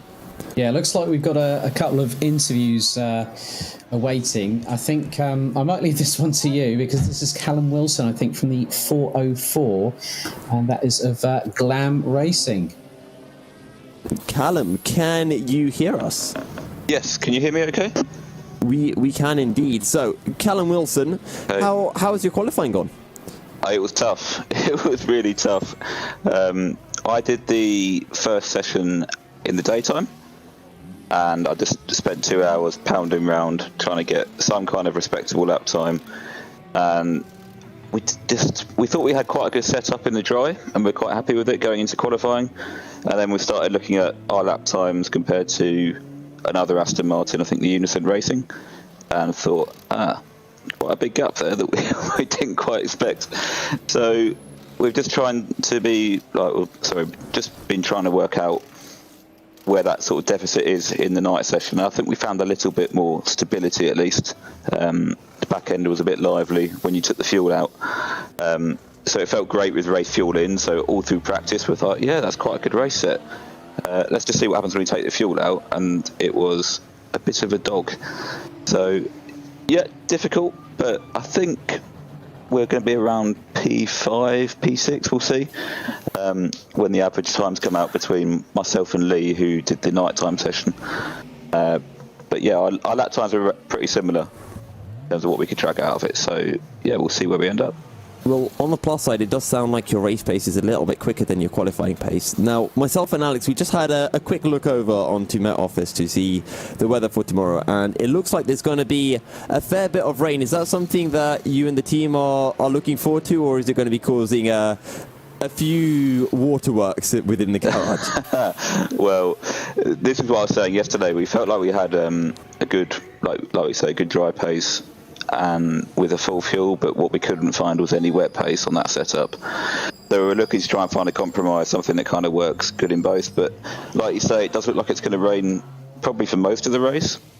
So we need to kind of spend a bit of time tonight focusing towards kind of wet weather car. And if that means we lose a little bit in the dry, we just have to hope it rains a bit more. So yeah, we'll see. I wouldn't say we're quite confident yet, but we're working at it.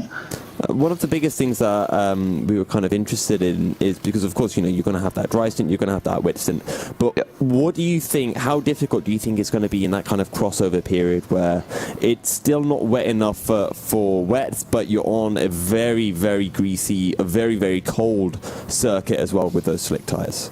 It was difficult yesterday because I was looking for that crossover period when we're doing practice yesterday, because obviously it was wet during practice, but it did start to dry towards the end. And it was fine when you were on slicks if you stayed online, but the problem is with endurance racing is it's a busy track. Faster cars coming past, especially in the GT3, which is the slowest out of all of them. If you have a hypercar come past or a P2 or a GTE, and you even have to move slightly offline, you wouldn't think it will cost you any time at all, but it does it, and it's not just tenths, it's seconds in that corner. If you have to go offline completely, that's it. That corner's done and dusted, and you might as well come back tomorrow. So, yeah, I think that's where the challenge will be, is just managing traffic in the best way possible. I mean, you may even find it's a little bit easier just to breathe off the straights of the throttle and just let them pass if there is a quicker car, and don't lose as much time in the corners. Going to have to try and work it quite strategically, but it's all part of the fun. Well, best of luck to you in tomorrow's race, and thank you for joining us, or for joining me for this interview. No worries. All right, thanks guys. I'll speak to you hopefully later on. We look forward to it. Yes. Now, Alex, I believe Marcus Ster is around, and I'm just trying to remember which team he is from right now. I think that is 166 for ID SimSport. Marcus, good evening. Good evening. How are you doing? I'm fine. So, obviously, second round of the season, qualifying's over and done with. Just give us some thoughts about how the team got on with the conditions here at Silverstone in both daytime and nighttime ahead of tomorrow's race. So I'm from the 177 car, but okay, there we go. Yeah. So we have worked a lot with the setup, but we don't find like a good setup for Silverstone today. So we finished last in the GTE class, and in the last 5 minutes of the night session, we got disqualified from the night session because of an escape on the track. So a decent qualifying. but obviously slightly having the rug swept from under the team's feet, so to speak, with the disqualification. But tomorrow is going to be a very different proposition altogether. We've got 12 hours of racing.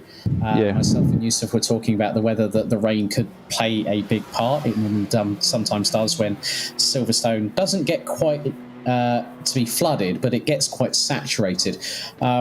how are you guys looking forward to the challenge of racing around here at Silverstone tomorrow? So we are looking forward to maybe the Wayne and to race in the Wayne because we think we have a better chance in the Wayne, and we have worked a little bit on a Wayne setup because we think the chance of Wayne was big. So, and to look at the weather for tomorrow, we see like 100% of Wayne on the apps, but yeah, it's real weather. We don't know what's happening, and we will see. Do you think that in some respects could fall, obviously qualifying being forgotten about now, but that's done and dusted, that's in the past. Yeah. One of the biggest things that I would look at that in sort of when you guys are saying, yeah, we're looking forward to the rain, you know, we're looking at all the different permutations, all the different situations that can come about it. It's all about compromising the setup to get that nice balance between ride height, balance of the car going through the corners, but also ultimately having the traction. So if there is an issue, at least you guys have an understanding of that before we go racing. Yeah, the setup is a little bit different from the drive setup. So it's not the same setup we use in dry and Wayne, but you cannot go full Wayne setup in a 12 hours race because what will happen if it's dry up? The setup is shit. So. Yeah, I think that's quite honestly put there, Marcus, but thank you very much for joining us here for an interview here on GTR 24H post-qualifying. Thank you very much indeed. Thank you. Bye. So, Yusuf, some very interesting words there from Marcus Stehr. Obviously, not the best way that they wanted to end the qualifying session. However, it is a case that tomorrow is another day. There's a new chance, there's a new horizon ahead of the teams. It depends on how these teams really muster up and they go for it. We know for a fact that, yep, it's a 12-hour race. You've got to be mechanically sympathetic to your machinery. You've also got to make sure that you don't have a double downshift issue or a gearbox problem or a coolant problem or engine temperatures going through the roof. You've really got to have that perfect setup or near to perfect setup tomorrow, especially around a circuit where some of the corners you're going to be approaching in excess of 150 to 170 miles an hour. Yeah, and you know, we had this discussion before Indianapolis and we're having it again, but it's so... You're playing a game of chicken when you don't know what the limit is with your car. You know, as a racing driver, you always want to eke out that last second, that last tenth, that last millisecond out of your car, but you do not know which corner, you know, you don't know which lap by pushing that much your engine might go. You don't know when something might start to overheat. You don't know when an issue will come through, something that might not even be anything under your control as well. You know, I think back to my 24-hour karting races that I've had. You know, we've had front axles breaking because someone's ridden the curbs too hard during their stint. And it can be absolutely anything, and there is this game of chicken that you have to play. And we've spoken a little bit, but not too in depth about. We've talked about how Silverstone's a different track to Indianapolis, but I don't think we've really covered whether Silverstone will be a harder circuit on the car than something like Indianapolis. Because Indianapolis, you've got those two straights, one big straight and one shorter straight, whereas here at Silverstone, you've got, I'd say, two big straights. You know, the Wellington straight that's heading down into Brooklands, and then the Hangar straight, which is on the run up towards Stowe Corner. Exactly. I mean, you put it rather perfectly there, Yusuf. I must be completely honest. But, you know, so tomorrow we go racing for the Film Vault 12 Hours of Silverstone here on GTR 24H. A big thank you to everyone watching tonight. We'll see you just before 12 noon Central European time as the Film Vault 12 Hours of Silverstone gets underway. It's ding ding, seconds out, round 2. Good night.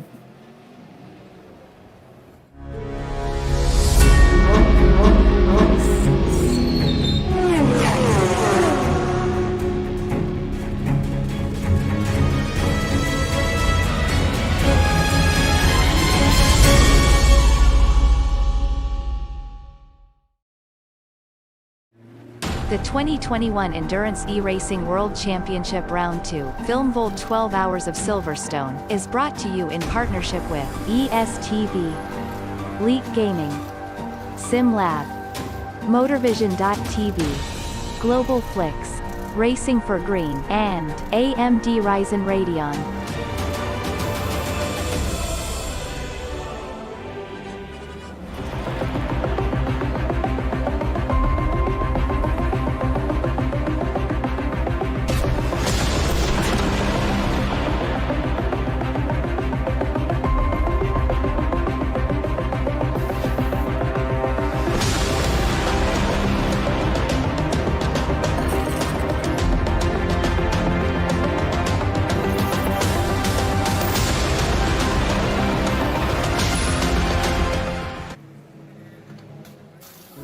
Racing for Green is here to help you carbon neutralize your racing.